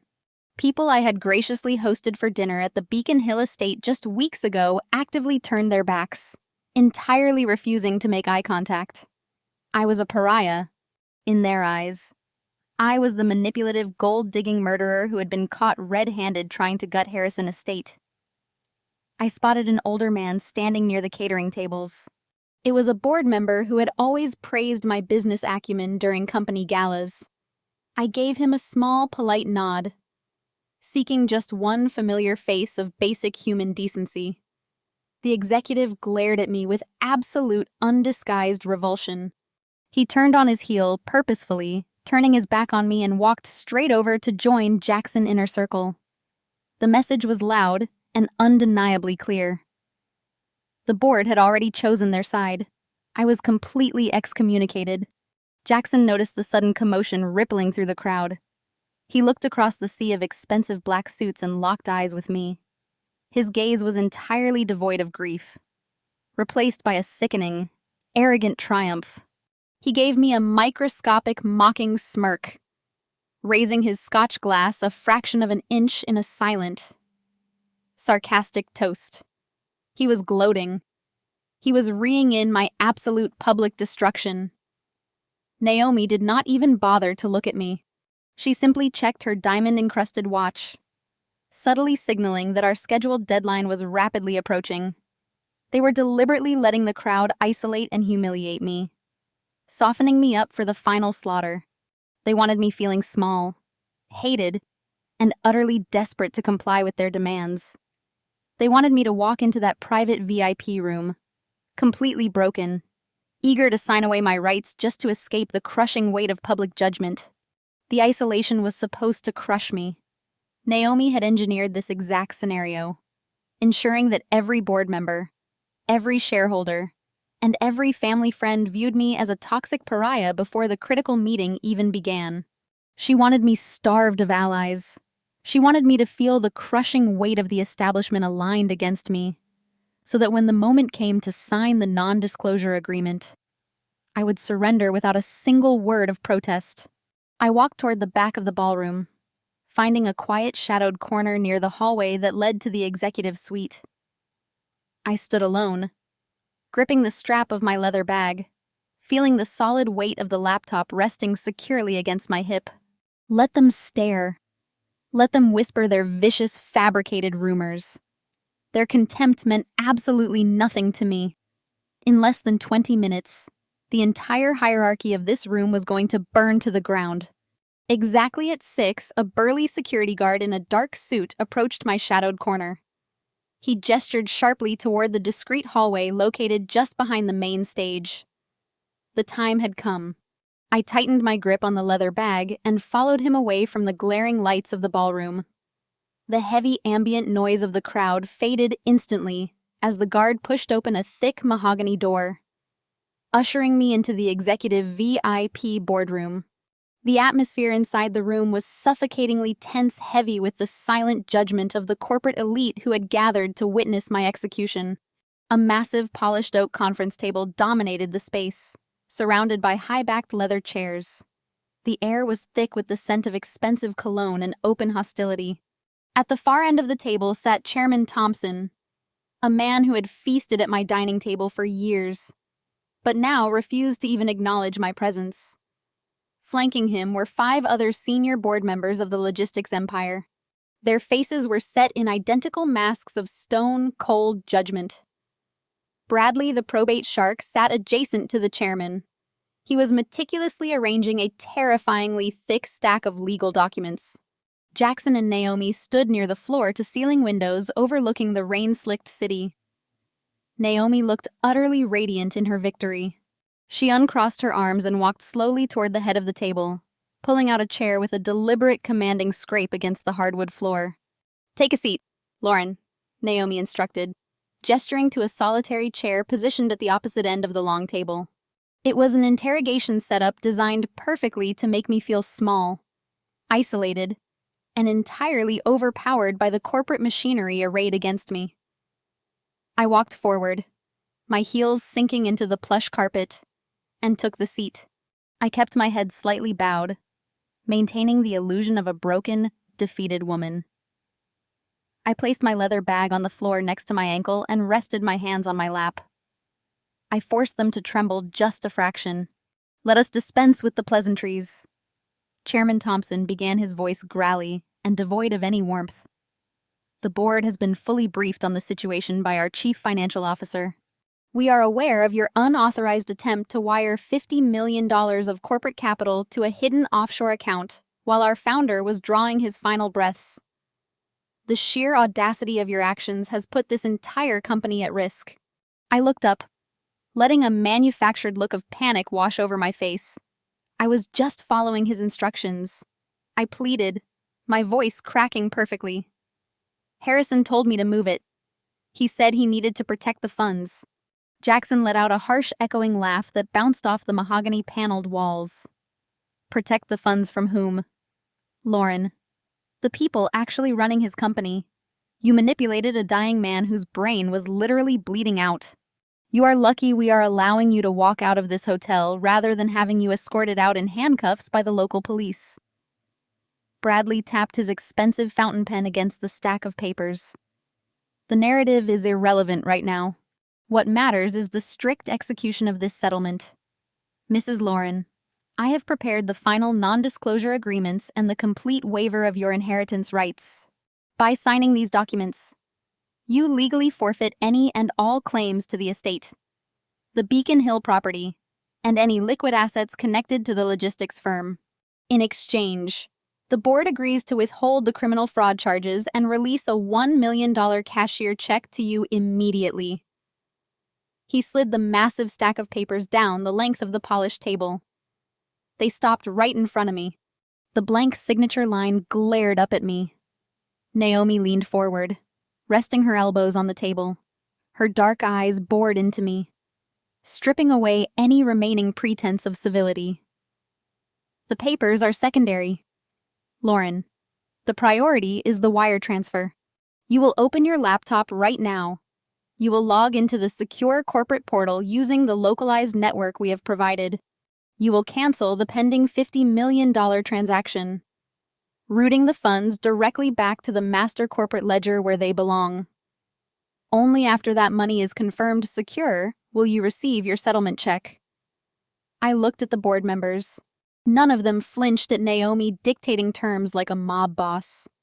They were so blinded by their greed and their desire to protect the company's stock price that they blindly trusted their chief financial officer. They had absolutely no idea they were aiding and abetting a murderer.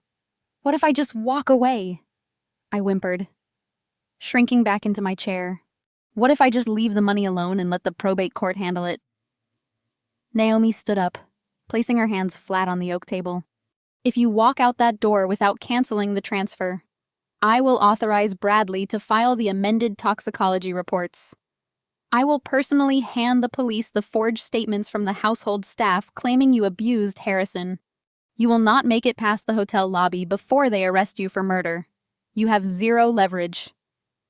Lauren, open the laptop." I let a single heavy tear spill over my eyelashes and roll down my cheek. I sniffled, reaching down to unzip my leather bag. I slowly pulled out the encrypted laptop, placing it gently onto the table. Bradley pulled a secondary monitor from a briefcase and connected a visual mirroring cable to the side of my machine. "The board requires visual confirmation of the cancellation," he explained coldly. "We will watch you execute the command on this screen." I nodded meekly, keeping my eyes fixed on my keyboard. I hit the power button. The screen glowed to life. I typed in my complex alphanumeric password, unlocking the primary drive. My hands were visibly shaking now. But this time it was not a performance. The adrenaline was pounding through my veins like battery acid. We were seconds away from the execution. I opened the secure banking application. The interface loaded, projecting my screen perfectly onto the large monitor sitting in front of Bradley and the board of directors. The room collectively held its breath as the financial dashboard appeared in stark high-resolution detail. There it was. 50,340,000. The status indicator pulsed with a bright yellow warning. Pending clearance. Right there, Jackson ordered, pointing a stiff finger at the monitor. Click the red button. Cancel it right now. I moved my hand over the trackpad. The cursor glided across the screen, hovering directly over the bright red cancellation command. This was the exact pixel zone I had rewired during my grueling hours in the motel room. To everyone in the room, it looked like a standard banking interface. They were completely unaware that my hidden bypass script was coiled underneath that button, ready to strike like a viper. Naomi watched my finger hover over the trackpad. Her chest rose and fell with eager anticipation. Do it. Lauren, give us back our money. I paused. I lifted my head and looked away from the glowing screen. I looked directly into Naomi's arrogant, calculating eyes. Then I looked at Jackson, who was practically vibrating with greed. I let the pathetic broken widow facade drop completely. My posture straightened. The manufactured fear vanished from my face, replaced by a cold, hardened mask of pure forensic fury. It was never your money, Naomi, I said, my voice ringing out with crystal-clear authority that shattered the quiet tension of the room. It was always his. And he knew exactly how you stole every last dime of it. The silence that followed my declaration was absolute, the kind of profound, heavy silence that typically precedes a catastrophic explosion. Naomi's perfect mask cracked. Her eyes widened, a flash of genuine panic, breaking through her calculated exterior before she quickly forced it down. She let out a sharp, dismissive laugh, looking toward Chairman Thompson and the rest of the board. She is having a psychotic break, Naomi announced. Her voice pitched to convey mock sympathy mixed with exasperation. The grief has completely unhinged her. Bradley, call hotel security. We need to have her escorted out before she hurts herself. Bradley reached into his pocket for his phone, but I slammed my hand flat against the mahogany table. The sharp crack echoed like a gunshot. Put the phone down. Bradley, I commanded. My voice held zero hysterical notes. It was cold, precise, and carried the undeniable weight of absolute authority. If security walks through those doors, the financial data I am about to project onto this screen will go directly to the Wall Street Journal instead of remaining confined to this room. Bradley froze his hand, hovering over his pocket. Chairman Thompson frowned, his thick white eyebrows drawing together as he looked from Naomi to me. What are you talking about? About Lauren Thompson demanded. His tone was wary, but the executive in him was listening. Corporate survival instinct always trumps loyalty. I pushed the non-disclosure agreement and the $1 million check away from me. I slid them across the polished wood until they fell over the edge and fluttered uselessly onto the floor. I stood up slowly. Allow me to properly introduce myself. Chairman Thompson, I said, locking eyes with the most powerful man in the room. You all know me as Harrison's young wife, the former interior decorator, the gold digger who spent her days planning garden parties. That is the narrative Naomi so carefully crafted for you. I took a step to the side, distancing myself from the solitary chair they had placed me in. But before I met your founder, I was a senior forensic auditor at a top-tier financial crimes firm in Chicago. I spent a decade dismantling international money-laundering syndicates and corporate embezzlement rings. I tracked ghost funds for a living. I see the financial architecture that external auditors overlook. Jackson's face flushed a deep, violent red. Shut up, he hissed, taking a step toward me. Shut your mouth right now, you lying fraud. Sit down. Jackson Chairman Thompson barked. The older man leaned forward, his gaze fixed firmly on my face. Let her speak. Naomi's hands were gripping the back of her chair so tightly her knuckles had turned pure white. Chairman, you cannot possibly entertain this delusion. She is trying to distract us from the fact that she initiated a $50 million wire transfer while Harrison was in a coma. I initiated the transfer because Harrison gave me the bypass codes 36 hours ago, while he was fully conscious. I shot back my voice, slicing through Naomi's desperate defense. He begged me to move the funds because he had finally gathered the ultimate proof of your massive corporate treason. I turned my attention entirely to the board of directors. I had their undivided attention. For the past 4 years, this company has experienced surging operational costs. I stated, shifting into full presentation mode. You were told it was due to international shipping tariffs and unavoidable supply chain disruptions. Naomi presented you with beautifully formatted quarterly reports to justify the shrinking profit margins. But the margins were not shrinking naturally. They were being bled out. I watched the color drain from Naomi's face. She knew exactly what was coming. Your chief financial officer utilized a secondary payment gateway. I continued, pointing a firm finger directly at Naomi. She shattered massive freight contracts into thousands of microtransactions. This is a classic money laundering technique known as smurfing, designed specifically to bypass your automated compliance flags. Those microtransactions were routed to a shipping entity registered in Delaware, a company that possesses no physical address, no active fleet, and 0 payroll records. A phantom vendor. That is a lie, Naomi hissed, but her voice lacked its usual commanding resonance. It sounded thin, desperate. I ignored her entirely, pressing the attack. From Delaware. Your corporate funds were washed through a holding firm in Panama to break the chain of custody. Then they were consolidated into a master trust account registered in the Cayman Islands. A trust account that holds exactly $50 million. Chairman Thompson turned slowly to look at Naomi.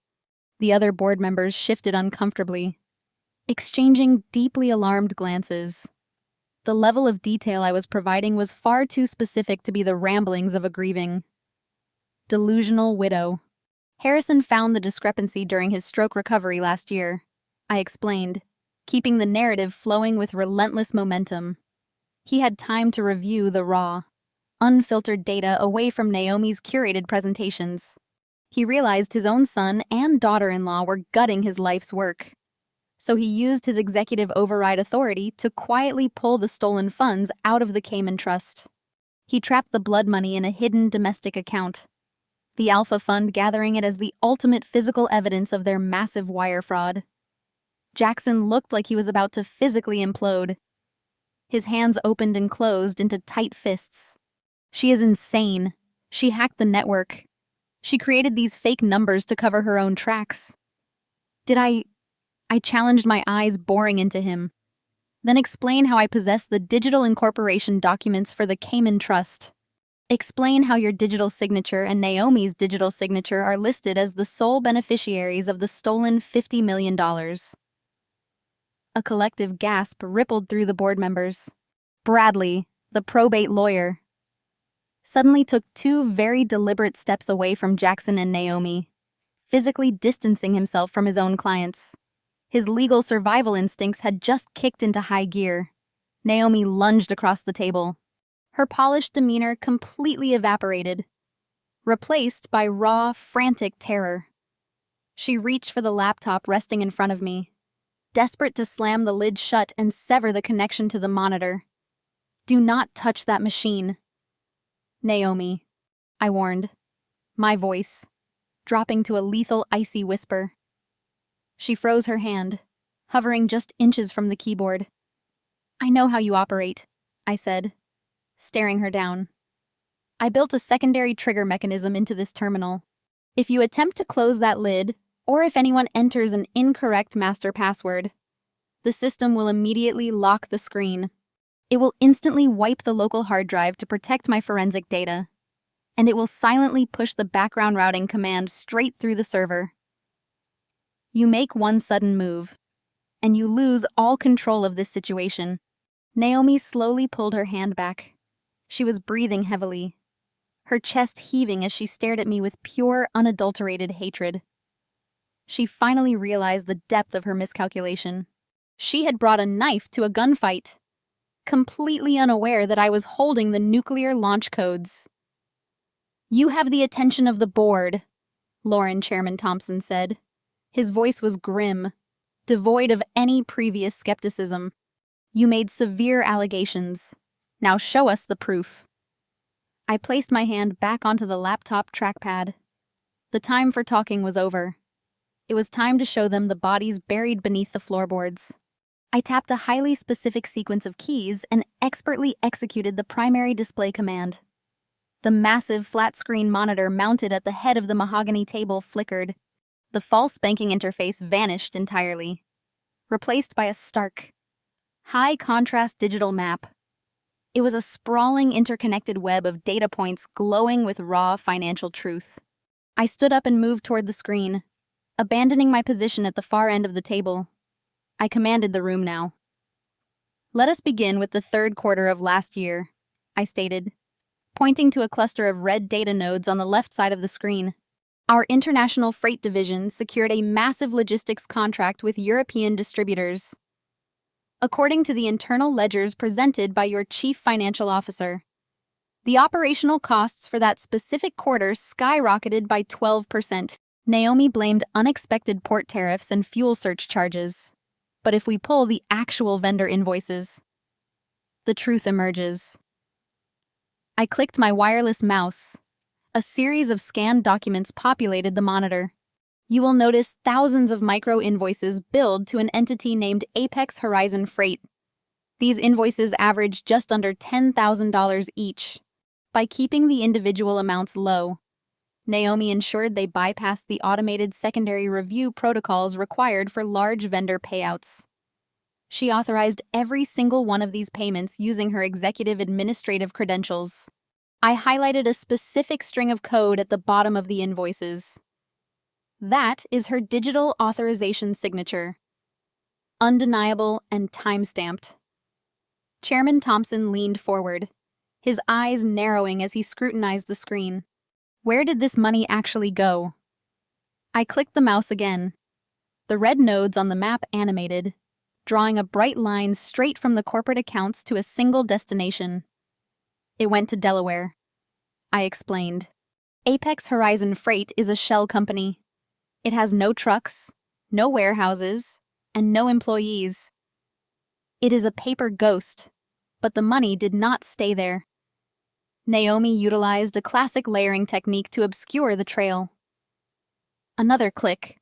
The map shifted, showing the funds bouncing from Delaware to a corporate registry in Panama, then splintering across a dozen different private accounts in Switzerland.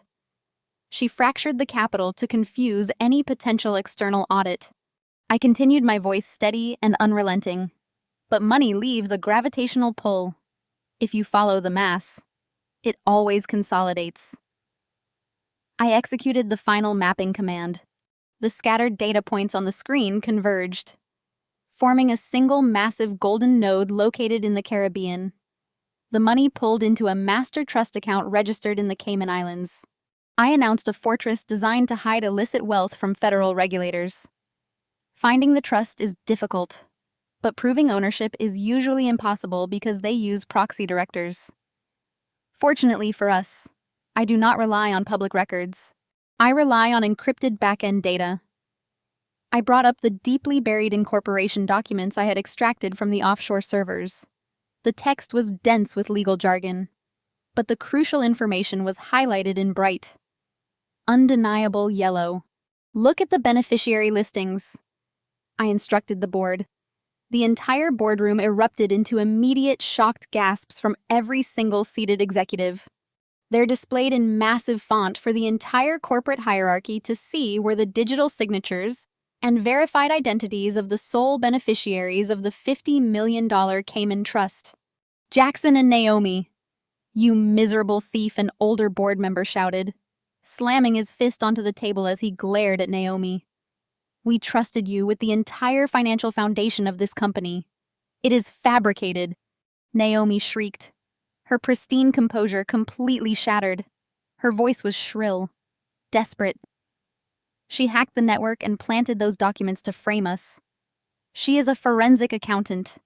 She knows exactly how to manipulate digital evidence. Jackson backed away from the table, his eyes darting frantically toward the heavy mahogany doors, as if calculating his chances of escaping the hotel. If I fabricated this data, I countered, my voice cutting easily through her panic. Then how do you explain the next folder I did not give them a second to breathe? I clicked the mouse, opening the most damning piece of evidence I possessed. The screen shifted from offshore banking records to the corporate executive health plan disbursements. Stealing $50 million requires constant maintenance, I explained, pacing slowly behind the row of seated executives. Harrison was brilliant. He noticed the microscopic bleeding in the margins. 3 weeks ago, he initiated a secret internal audit. He found the embezzlement. He used his founder-level executive override to hijack the Panamanian routing chain, clawing the stolen $50 million back into a hidden domestic account. The Alpha Fund. He was gathering the ultimate proof to hand you over to the authorities. I paused, letting the weight of my words sink into the silent room. And you realized he caught you. Naomi, you knew you were about to lose your wealth, your career, and your freedom. So, you decided to silence him. I brought up a new document on the screen. It was a payment authorization log. 18 days ago, Naomi forced Harrison to switch his primary care to a highly exclusive concierge physician named Dr. Eris Thorne. She paid his exorbitant retainer using the corporate executive health plan. But if we dig into the secondary ledgers, a completely different story unfolds. I click the mouse. A hidden transaction appeared linking Naomi to a biomed research firm registered in BICE. Naomi authorized a separate heavily concealed consulting fee of $2 million to this Blayan entity I revealed.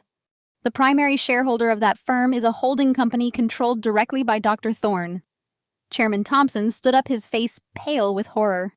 Are you saying she paid a doctor $2 million to commit murder, to literally murder my husband? I finished, my voice ringing with absolute certainty. Dr. Thorne discontinued Harrison's standard blood thinners and prescribed an experimental cardiovascular drug. A drug explicitly known to cause fatal cardiac arrest in patients with a history of arterial damage. He prescribed a lethal dose under the guise of stroke prevention.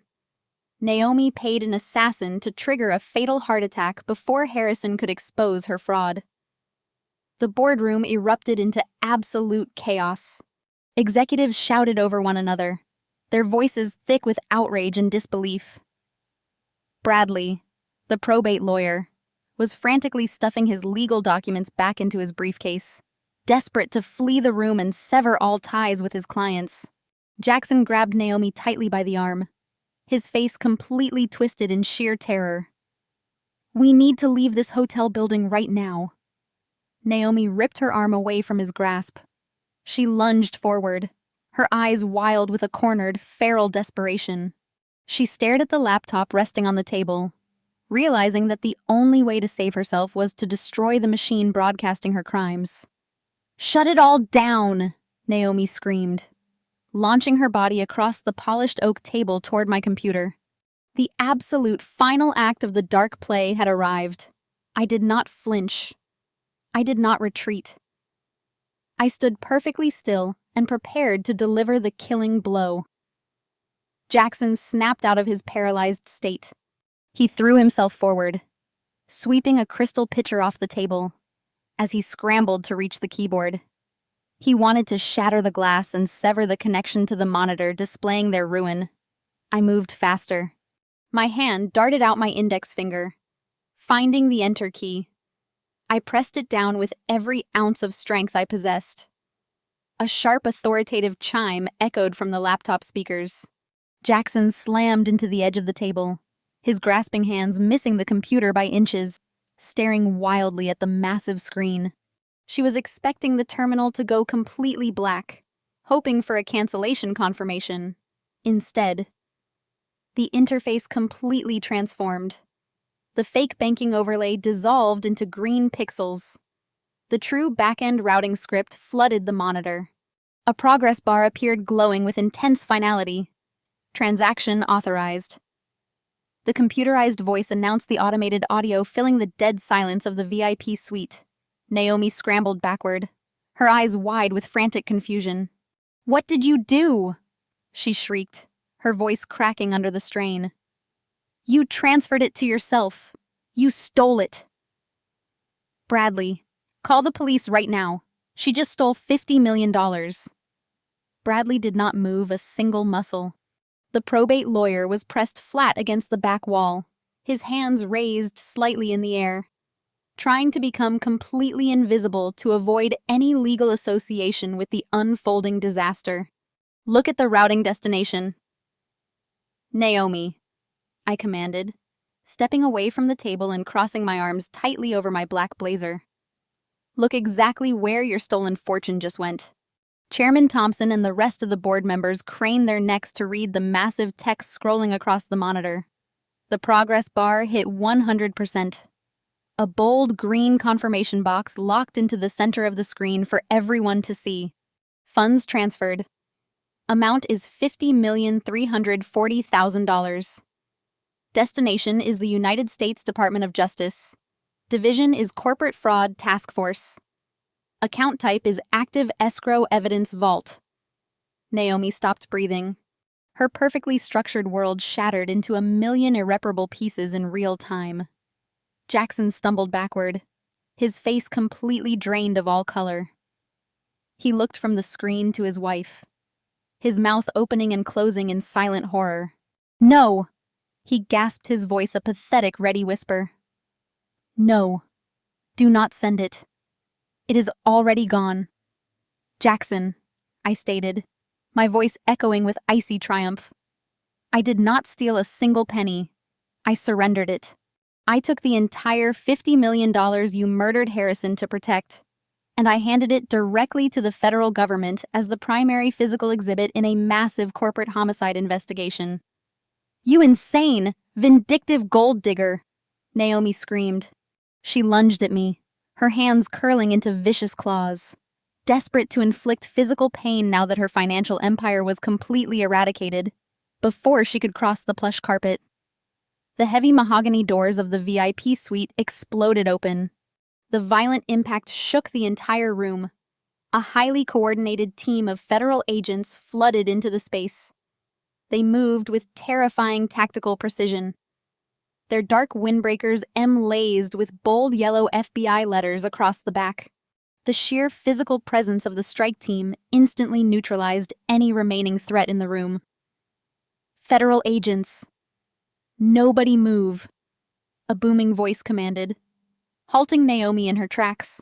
Special Agent David Carter strode through the doorway, his golden badge held high. His sharp eyes scanned the chaotic scene, quickly assessing the frozen board members, the terrified lawyer, and the two primary targets standing near the conference table. He looked at me and gave a microscopic, deeply respectful nod. The trap had worked flawlessly. Naomi Williams and Jackson Williams. Agent Carter announced, his voice carrying the absolute crushing weight of federal authority. He pulled a thick stack of folded warrants from his jacket pocket. "You are both under arrest." "For what?" Jackson shrieked, his voice cracking violently as two heavily armed agents grabbed his arms and forced them roughly behind his back. "We did not do anything wrong. This is a private corporate meeting. You are being charged with multiple counts of federal wire fraud, international money laundering, and conspiracy to commit murder." Agent Carter stated, reading directly from the official warrant. "We have secured the $50 million in the Department of Justice escrow account. We also have federal units currently raiding the offices of Dr. Eris Thorne. We have the medical logs, the offshore routing numbers, and the digital authorizations. It is completely over." Naomi fought wildly against the agents attempting to restrain her. She kicked and thrashed her emerald designer dress, twisting as the cold steel handcuffs snapped brutally around her wrists, locking her arms behind her back. "This is a setup," she screamed, spitting venom in my direction. She engineered this entire situation. She is framing us. You have to listen to me. Save it for the federal judge. Naomi, Agent Carter replied coldly, you have the right to remain silent. I highly suggest you start using it immediately. The board of directors watched in absolute stunned silence as the two arrogant, ruthless heirs to the logistics empire were reduced to screaming. Desperate criminals. The polished veneer of corporate invincibility was entirely gone. Jackson began to sob loudly, his tears genuine, now born of absolute terror. As the federal agents hauled him forcefully toward the exit, Naomi refused to break eye contact with me as they dragged her backward toward the doorway. Her eyes were burning with unadulterated hatred. You will pay for this, Lauren. She hissed, her voice echoing down the hallway as she struggled against the agents. I will destroy you. I stood my ground, my posture perfectly straight, my hands steady. I looked at the woman who had murdered my husband and smiled a cold, victorious smile. You already tried, Naomi, I said softly. And you failed. The heavy mahogany doors swung shut abruptly, cutting off Naomi's screaming. The finality of that sound echoed through the VIP suite like a gavel striking a judge's bench. The chaotic energy vanished, leaving a sterile, ringing silence. Through the walls, I could hear the muffled scuffling of expensive leather shoes slipping against the hallway marble, followed by the metallic click of handcuffs ratcheting tight. Jackson was loudly begging for his father, a pathetic display from a man who had orchestrated that very father's execution. Inside the boardroom, nobody moved. The logistics executives were entirely frozen in their high-backed chairs. They stared at the empty doorway, then slowly turned their collective gaze toward me. I remained standing at the head of the oak conference table, my posture rigid, my black blazer immaculate. I was no longer the vulnerable, discarded widow they had sneered at in the ballroom just 30 minutes prior. I was the absolute epicenter of their survival. A sudden, frantic shuffling noise broke the tension. Bradley, the ruthless probate shark, who had gleefully presented my eviction notice hours after my husband died, was attempting a desperate tactical retreat. His hands shook violently as he jammed his forged legal documents into his designer briefcase. He kept his eyes fixed on the floor, hoping to slip out the side exit before the federal agents returned. Going somewhere, Bradley, I asked. My voice was pitched low, but it commanded the room effortlessly. Bradley froze. He slowly straightened his posture, attempting to summon his arrogant courtroom persona. I am asserting attorney-client privilege, he stammered. My clients have been detained. I must go to the federal courthouse to arrange their bail hearings. You are not going to a bail hearing. Bradley. Agent Carter announced, stepping back into the VIP suite. The federal investigator locked his eyes onto the trembling lawyer. You are going to need your own legal representation. I am a licensed attorney. I simply drafted an emergency injunction based on financial data provided by the chief financial officer. I had no knowledge of any corporate embezzlement or medical foul play. Ignorance is a terrible defense when your signature is on the perjury, I countered, stepping toward him. You woke up a superior court judge at 2 a.m.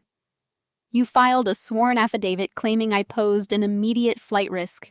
You drafted a legal fiction to unlawfully evict a legal spouse from her marital home, bypassing standard probate notification periods. I was operating on the sworn testimony of the household staff. Bradley argued weakly, testimony that Naomi paid for using corporate accounts. Agent Carter interjected. We cross-referenced the bank records Lauren provided. Naomi wired $50,000 to the estate manager just 2 days before Harrison died. It was a direct bribe to secure false witness statements. As the executing attorney, you failed to perform a basic fiduciary review. My legal duty was to the primary beneficiary of the trust. Your legal duty was to the law. I snapped. You knowingly submitted fraudulent affidavit to secure a wrongful eviction. You facilitated the freezing of my personal banking accounts to economically paralyze a witness to a federal crime. That is criminal conspiracy. Agent Carter gestured to a pair of tactical agents waiting in the corridor. Robert Bradley, you are being detained for questioning regarding the submission of fraudulent legal documents. You are also a person of interest in a federal wire fraud conspiracy. No, you cannot do this, Bradley protested. Panic, overriding his polished exterior. I am a partner at my firm. I did not know about the murder, I swear. The agents flanked him immediately, grabbing his wrists with practiced efficiency. Bradley dropped his designer briefcase.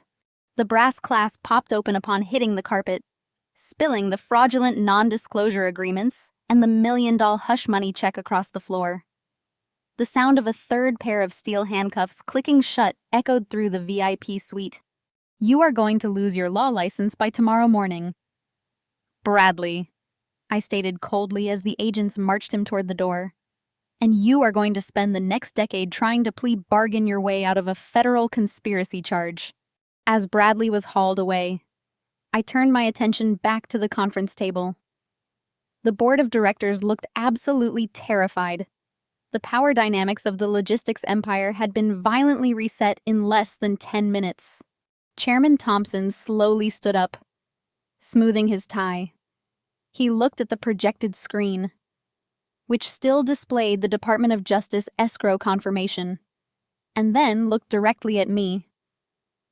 Lauren, he began diplomatically. The board had no idea the extent of Naomi's deception. We thought we were protecting the company and Harrison's legacy.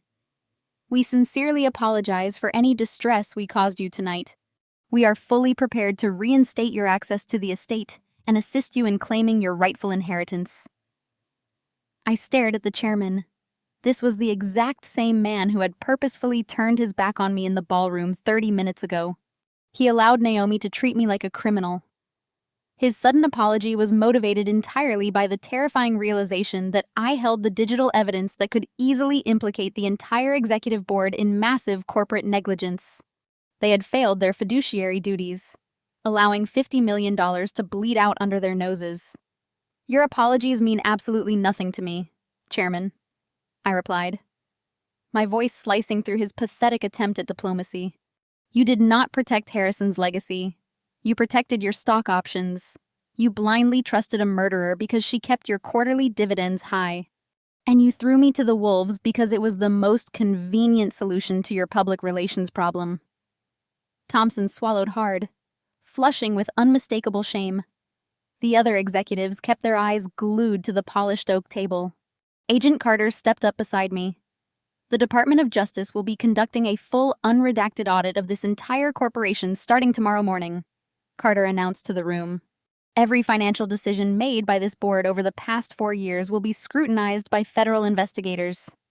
Nobody leaves the city. The executive suite felt like a tomb. The elite corporate titans were completely trapped, stripped of their power, and facing the absolute destruction of their professional lives. I reached down, grabbed my encrypted laptop, and slid it safely into my leather bag. I had executed my husband's final request flawlessly. The blood money was secured in a federal vault. The murderers were in custody, and the corrupt enablers were facing their own brutal reckoning. I turned my back on the board of directors and walked out of the room. The heavy mahogany doors clicked shut behind me, sealing the fate of the executives trapped inside with Agent Carter. I walked down the carpeted hallway, feeling the adrenaline slowly recede, replaced by a profound, crystal-clear sense of purpose. I was no longer a victim. I was a survivor who had just detonated a federal explosive under the people who murdered my husband. I stepped back into the grand ballroom. The atmosphere had completely inverted. The string quartet had stopped playing. The low murmur of corporate networking had shattered into a frantic, chaotic buzz. Security guards were stationed at the main exits, and federal agents in windbreakers were directing guests toward the lobby. Word of the dramatic arrests had already rippled through the crowd of hundreds. Everyone knew that Jackson and Naomi had been hauled out in handcuffs, and everyone knew I was the one who orchestrated it. As I walked across the room, the same people who had physically turned their backs on me just an hour ago now stared at me with wide, terrified eyes. The crowd parted for me out of absolute fear. They looked at me as if I possessed the power to destroy their lives with a single keystroke. And considering what I had just done to the chief financial officer, they were absolutely right. Before I could reach the grand marble staircase, a group of Harrison extended relatives intercepted me. These were the aunts, uncles, and cousins who had eagerly consumed Jackson Vicious' social media video. They had spent the entire evening treating me like a parasitic disease, refusing to offer a single word of condolence for the man I loved. Aunt Beatrice Harrison, older sister, stepped forward. Her previously haughty expression had completely melted into a mask of desperate performative affection. She reached out, her hands fluttering as if she wanted to embrace me. "Len, my goodness!" Beatrice gasped, her voice dripping with artificial warmth. "We are completely in shock.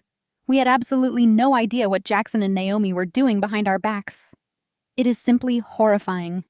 You must be so traumatized by this entire ordeal." I stopped walking. I did not step back, but I did not allow her to touch me. I simply stared at her outstretched hands until she awkwardly lowered them to her sides. Cousin Gregory, a man who had aggressively lobbied Harrison for investment capital for years, quickly flanked his mother. "Lauren, you have to forgive us," Gregory pleaded, shifting his weight nervously. "Jackson fed us a terrible narrative. He manipulated the entire family into believing you were taking advantage of Harrison. We were just trying to protect my uncle legacy. You know how much we love you. We are family after all." "Family," I repeated. The word tasted incredibly sour. "Yes, of course," Beatrice chimed in, stepping closer. "We need to stick together right now. The press is going to have a field day with these arrests. We should coordinate a unified public front. Why do you not come back to our estate in Bellevue tonight? We can pour some wine, process this terrible betrayal together, and figure out how to manage the media fallout." I looked at the group of relatives surrounding me. I saw right through their panicked, greedy calculations. They knew the $50 million had been intercepted by the federal government. But they also knew that with Jackson and Naomi heading to prison, I was now the undisputed sole heir to the remainder of Harrison's vast logistics fortune. The very people who had gleefully watched me be evicted into the freezing rain were now terrified they were about to be cut out of the billionaire will. They wanted access to my wealth, and they were willing to use cheap flattery to secure it. "You do not love me, Beatrice," I stated, my voice echoing with a cold, absolute detachment that made her flinch. "You tolerated me because Harrison forced you to, and the second he died, you happily joined the mob trying to destroy me. Lauren, please, that is not true." Gregory stammered, raising his hands defensively. "We were victims of Jackson lies. Too." "You were not victims," I corrected sharply. "You were volunteers. When Jackson posted that defamatory video this morning, you did not call me to ask for my side of the story. You did not offer me a place to sleep when I was illegally thrown out of my home. You hit the share button. You gossiped with your country club friends. You watched me walk into this ballroom tonight and treated me like a criminal. You chose your side because you thought Jackson held the keys to the corporate vault." Beatrix's face flushed a deep, embarrassed red. We were confused. We were grieving. "You were greedy," I countered. I took a step forward, forcing Beatrice and Gregory to physically retreat. My grief was real. I spent the last 5 years loving Harrison, caring for him, and fighting for his health. You spent the last 5 years calculating how much of his money you would inherit. You do not get to call me family now that your golden boy is sitting in the back of a federal transport van. I adjusted the strap of my leather bag on my shoulder. Standing perfectly tall. This is the last time any of you will ever speak to me. I announced, my voice carrying clearly enough for the surrounding crowd to hear. I am establishing absolute no contact with this entire side of the family. If you call my phone, it will be blocked. If you show up at my property, you will be arrested for trespassing. If you attempt to communicate with me through any channel, my legal team will file immediate harassment charges. Lauren, you cannot do this. Beatrice cried out, her facade of politeness dropping to reveal pure panic. You cannot just cut us off completely. We are Harrison blood. I can, and I just did, I replied smoothly. Harrison knew exactly who you were. He knew you were parasites. That is why he trusted me to execute his final wishes instead of you. I did not wait for another desperate plea or hollow apology. I walked right past them, descending the grand marble staircase with steady, deliberate steps. I left the sycophants standing in the middle of the ballroom, completely paralyzed by the realization that their access to the logistics empire was permanently severed. They had bet their entire social and financial standing on a pair of murderers, and they had lost everything. As I moved toward the grand lobby doors, I saw other familiar faces trying to catch my eye. Former neighbors, wealthy socialites, and minor shareholders who had snubbed me all evening now offered tentative plastic smiles. They were testing the waters, trying to gauge if I would accept their silent apologies. I did not return a single glance. I kept my chin high, navigating the sea of sudden admirers with the same cold indifference they had shown me in my darkest hour. A concierge opened the heavy brass doors. I stepped out into the Seattle night. The freezing aggressive rain from the previous night had completely stopped. The sky had cleared, revealing a brilliant sharp canopy of stars over the city skyline. The crisp, clean air filled my lungs, washing away the suffocating scent of the hotel ballroom. I walked down the quiet, wet pavement. My phone buzzed in my pocket. It was a secure text message from Agent Carter confirming that Naomi and Jackson were officially booked into federal holding, and the escrow transfer was fully verified. The nightmare was truly over. I felt no sudden euphoria. Healing does not happen instantaneously. I had a massive gaping hole in my heart where my husband used to be, and I knew the grief would hit me in terrifying waves over the coming weeks. But as I hailed a cab to take me to a safe, comfortable hotel, I felt an undeniable sense of peace. I had faced the most toxic, manipulative forces in my life, and I had absolutely crushed them. I settled into the back seat of the cab, resting my head against the cool glass. The city lights blurred past, painting the dark interior with flashes of gold and white. I was totally exhausted, yet completely reborn. The war was decisively finished. Now my real journey was finally beginning.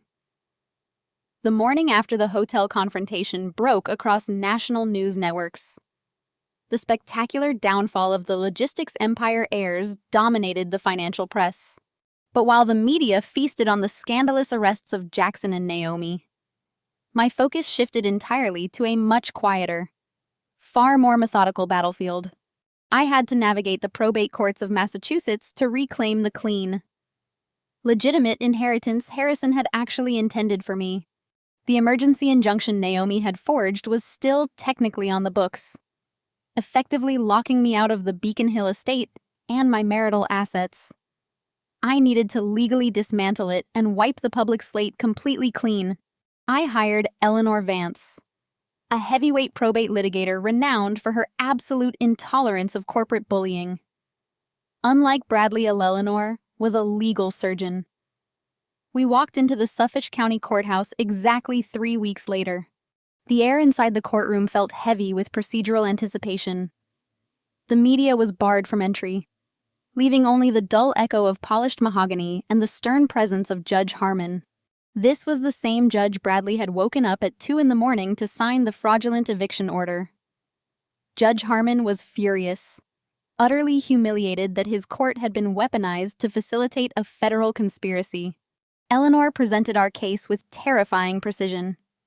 She laid out the forensic timeline I had compiled in that freezing motel room. She provided the sworn affidavit from Agent Carter, confirming that the $50 million wire transfer was a secure evidence deposit requested by the Department of Justice, not an act of theft by a desperate widow. Furthermore, Eleanor introduced the actual legally binding will Harrison had drafted and notarized 2 years prior. It was a pristine document untouched by Naomi tampering. The will clearly stipulated that the Beacon Hill estate, the primary checking accounts, and a substantial clean stock portfolio were left entirely to me. The opposing counsel, a frantic junior partner assigned to represent the now incarcerated Jackson, offered practically no resistance. Their entire legal strategy had evaporated the second Naomi was indicted for wire fraud.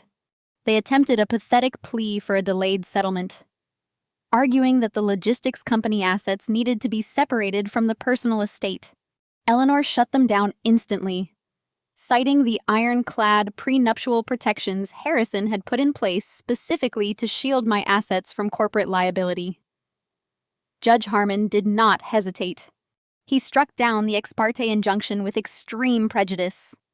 He formally reinstated my full access to all marital accounts and officially recognized me as the sole legitimate executive of Harrison Personal Estate. The gavel slammed down, echoing through the empty gallery. In less than 45 minutes, the legal nightmare was entirely eradicated. I walked out of the courthouse with my head held high, holding the certified court orders that proved my absolute innocence to the world. My first destination was not a celebration dinner. It was Beacon Hill. I directed my private driver to navigate the familiar winding streets toward the mansion. The iron gates parted smoothly as the new security team I had hired recognized my vehicle. I stepped out onto the cobblestone driveway. The manicured lawns and the blooming hydrangeas Harrison and I had planted together looked exactly the same. But the energy of the property had completely changed. It was no longer a crime scene. It was a reclaimed sanctuary.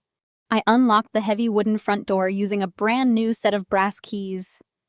The grand foyer was silent, bathed in the soft afternoon sunlight streaming through the stained glass windows. The household staff, the same employees who had accepted Naomi bribes to sign false affidavit against me, had already been permanently dismissed and replaced. The house felt incredibly clean, completely purged of the toxic sycophants who had hovered around Harrison in his final days. I walked slowly through the expansive rooms. I trailed my hand along the polished banister, feeling a profound sense of ownership. I was not a guest here. I was not a gold digger occupying a space I did not earn. I had fought a brutal war against ruthless corporate predators to protect this home, and the memory of the man who bought it. I stepped into the private dining room. The floor where Harrison had collapsed was spotless. The painful memory of his final moments rushed back, threatening to steal my breath. But I did not look away. I faced the memory head-on. I had honored his last command. I had protected his legacy from the scavengers. I had secured the evidence that would keep his murderers locked in a federal penitentiary for decades. The clean inheritance sitting in my bank accounts was not blood money. It was the rightful conclusion of a life built on integrity. I moved into the master suite and opened the heavy velvet curtains. The view of the Boston skyline stretched out before me, vast and full of untethered possibility. I had my financial independence completely restored. I possessed the resources and the brilliant forensic mind to dictate my own future.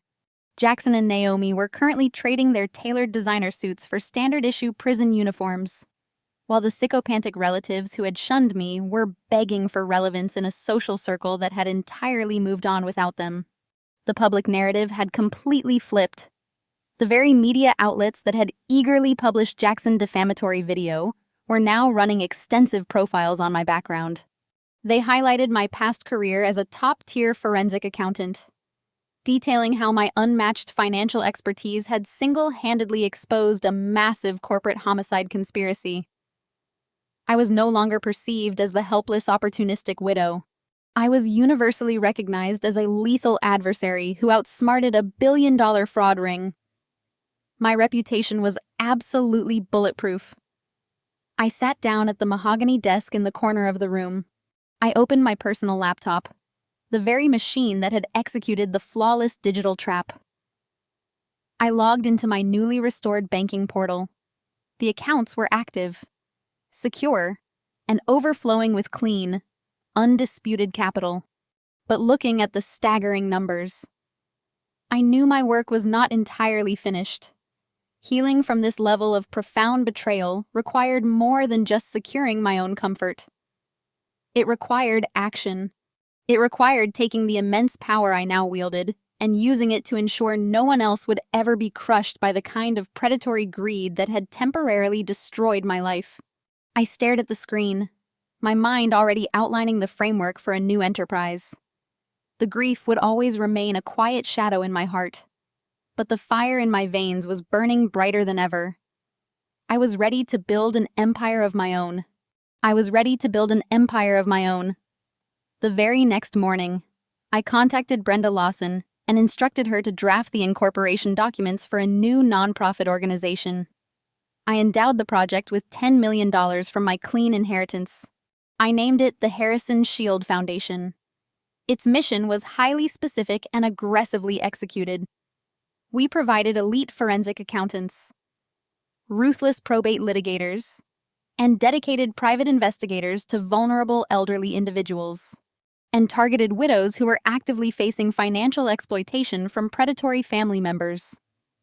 I knew exactly how terrifying it felt to be stripped of all resources and thrown into the street by greedy relatives wielding forged legal documents. I swore I would never let another woman or elderly person in Massachusetts face that nightmare alone. Within 6 months, the foundation was operating at full capacity. We took on complex cases that standard legal aid clinics simply did not have the financial literacy to prosecute. I personally oversaw the forensic audits. My team dismantled abusive conservatorships, traced stolen retirement funds hidden in offshore cryptocurrency wallets, and dragged arrogant thieving relatives into federal court. Every time we handed a restored bank account back to a weeping grandmother or secured a permanent restraining order for a terrified widow, I felt another fracture in my own grieving heart mend. I was using the very skills that saved my life to become an unbreakable shield for others in desperate need. While my new life flourished, the architects of my misery faced their absolute ruin. The federal trial of Jackson and Naomi concluded swiftly. Agent Carter had built an impenetrable case using the digital roadmap I provided. Faced with the overwhelming evidence from the Department of Justice escrow trap and the Blaine money trail, their high-priced defense attorneys advised them to accept a plea deal.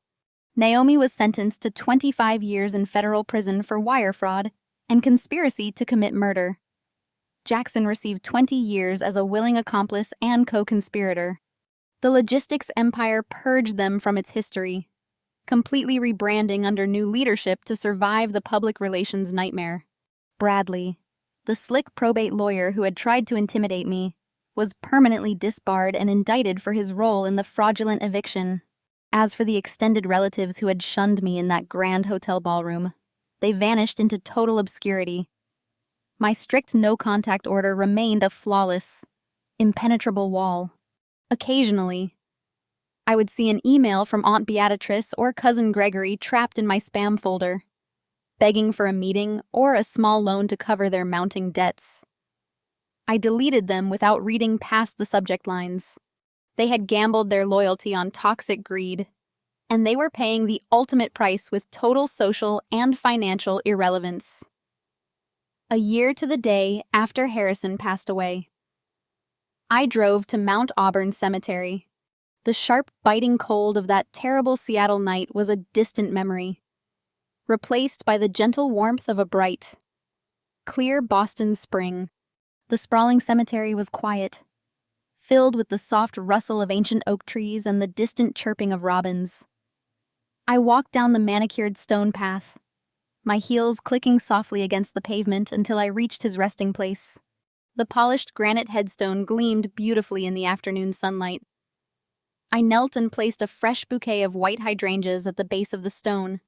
They were the exact same flowers we had planted together in the front yard of our Beacon Hill home. I traced the engraved letters of his name with my fingertips. "We did it. Harrison," I said, my voice steady and completely devoid of the crushing panic that had consumed me a year ago. "The company is clean. The foundation is thriving. I made sure they could never hurt anyone else again." I sat on the warm grass for a long time, simply enjoying the profound stillness. There was a time when I thought losing Harrison would completely break me. I thought my entire identity was wrapped up in being his wife and building a peaceful sanctuary away from the brutal corporate world I had left behind. But sitting there in the sun, I realized that the sanctuary was never the house. The sanctuary was my own mind. Harrison had known that. He had seen my strength long before I was forced to wield it. He trusted me with the $50 million trap because he knew I was the only person ruthless and brilliant enough to spring it perfectly without hesitation. I stood up and brushed the grass from my black tailored slacks. I took one last look at the grave, feeling a deep, abiding peace wash over my soul. I was no longer the targeted victim running from a manufactured eviction. I was a fiercely independent, wealthy, and powerful woman who had stared down a syndicate of corporate murderers and emerged utterly victorious. The greatest protection a woman can ever possess is not relying on the wealth or status of someone else. It is the absolute, unshakable ability to stand firmly on her own 2 feet when the entire world collapses around her. It is the power to look at those who try to destroy her, recognize their weaknesses, and dismantle their empires with cold, calculated precision. I slowly walked back down the long stone path toward my waiting luxury car, confidently stepping out of the dark shadows of the cemetery and directly into the brilliant sunlit future I had secured for myself. I was completely free. Have you ever been pushed to the absolute edge by toxic people calling themselves family, only to use your own intelligence to make them pay the ultimate price? Have you ever had to build a fortress out of your own resilience? Share your story in the comments below right now as an AI. I don't experience human emotions, betrayal, or the sharp sting of grief. However, analyzing Lauren's harrowing journey from a devastated, evicted widow to a triumphant force of justice reveals a profoundly human lesson. True, security is never something that can be handed to you. It must be cultivated entirely from within. When Harrison died, the protective bubble of Lauren's comfortable life was instantly shattered. The very people who should have supported her, her stepson and his wife, became her most ruthless predators. If Lauren had been nothing more than the dependent wife they assumed her to be, she would have been completely crushed under the weight of their forged injunctions and cruel manipulation. Instead, she survived because she had built her own internal fortress. The ultimate takeaway from this intense story is that your greatest defense mechanism is your own competence, intellect, and self-reliance. Wealth, social status, and even the fierce protection of a loving partner can be stripped away in a matter of hours. But the skills you build, the resilience you continuously forge, and the boundaries you firmly set are untouchable. Lauren did not defeat a multi-million-dollar corporate conspiracy by relying on Harrison's money. She won by weaponizing her own background as a forensic auditor and absolutely refusing to be a passive victim. She powerfully reminds us that true empowerment means having the capacity to save yourself when all other safety nets fail. Life will inevitably test your foundations, often through the very people you are supposed to trust the most. When that happens, you must be ready to become your own absolute savior. If you found yourself nodding along to this lesson, I challenge you to take one step today toward building your own unshakable independence, and share your journey with us in the comments below.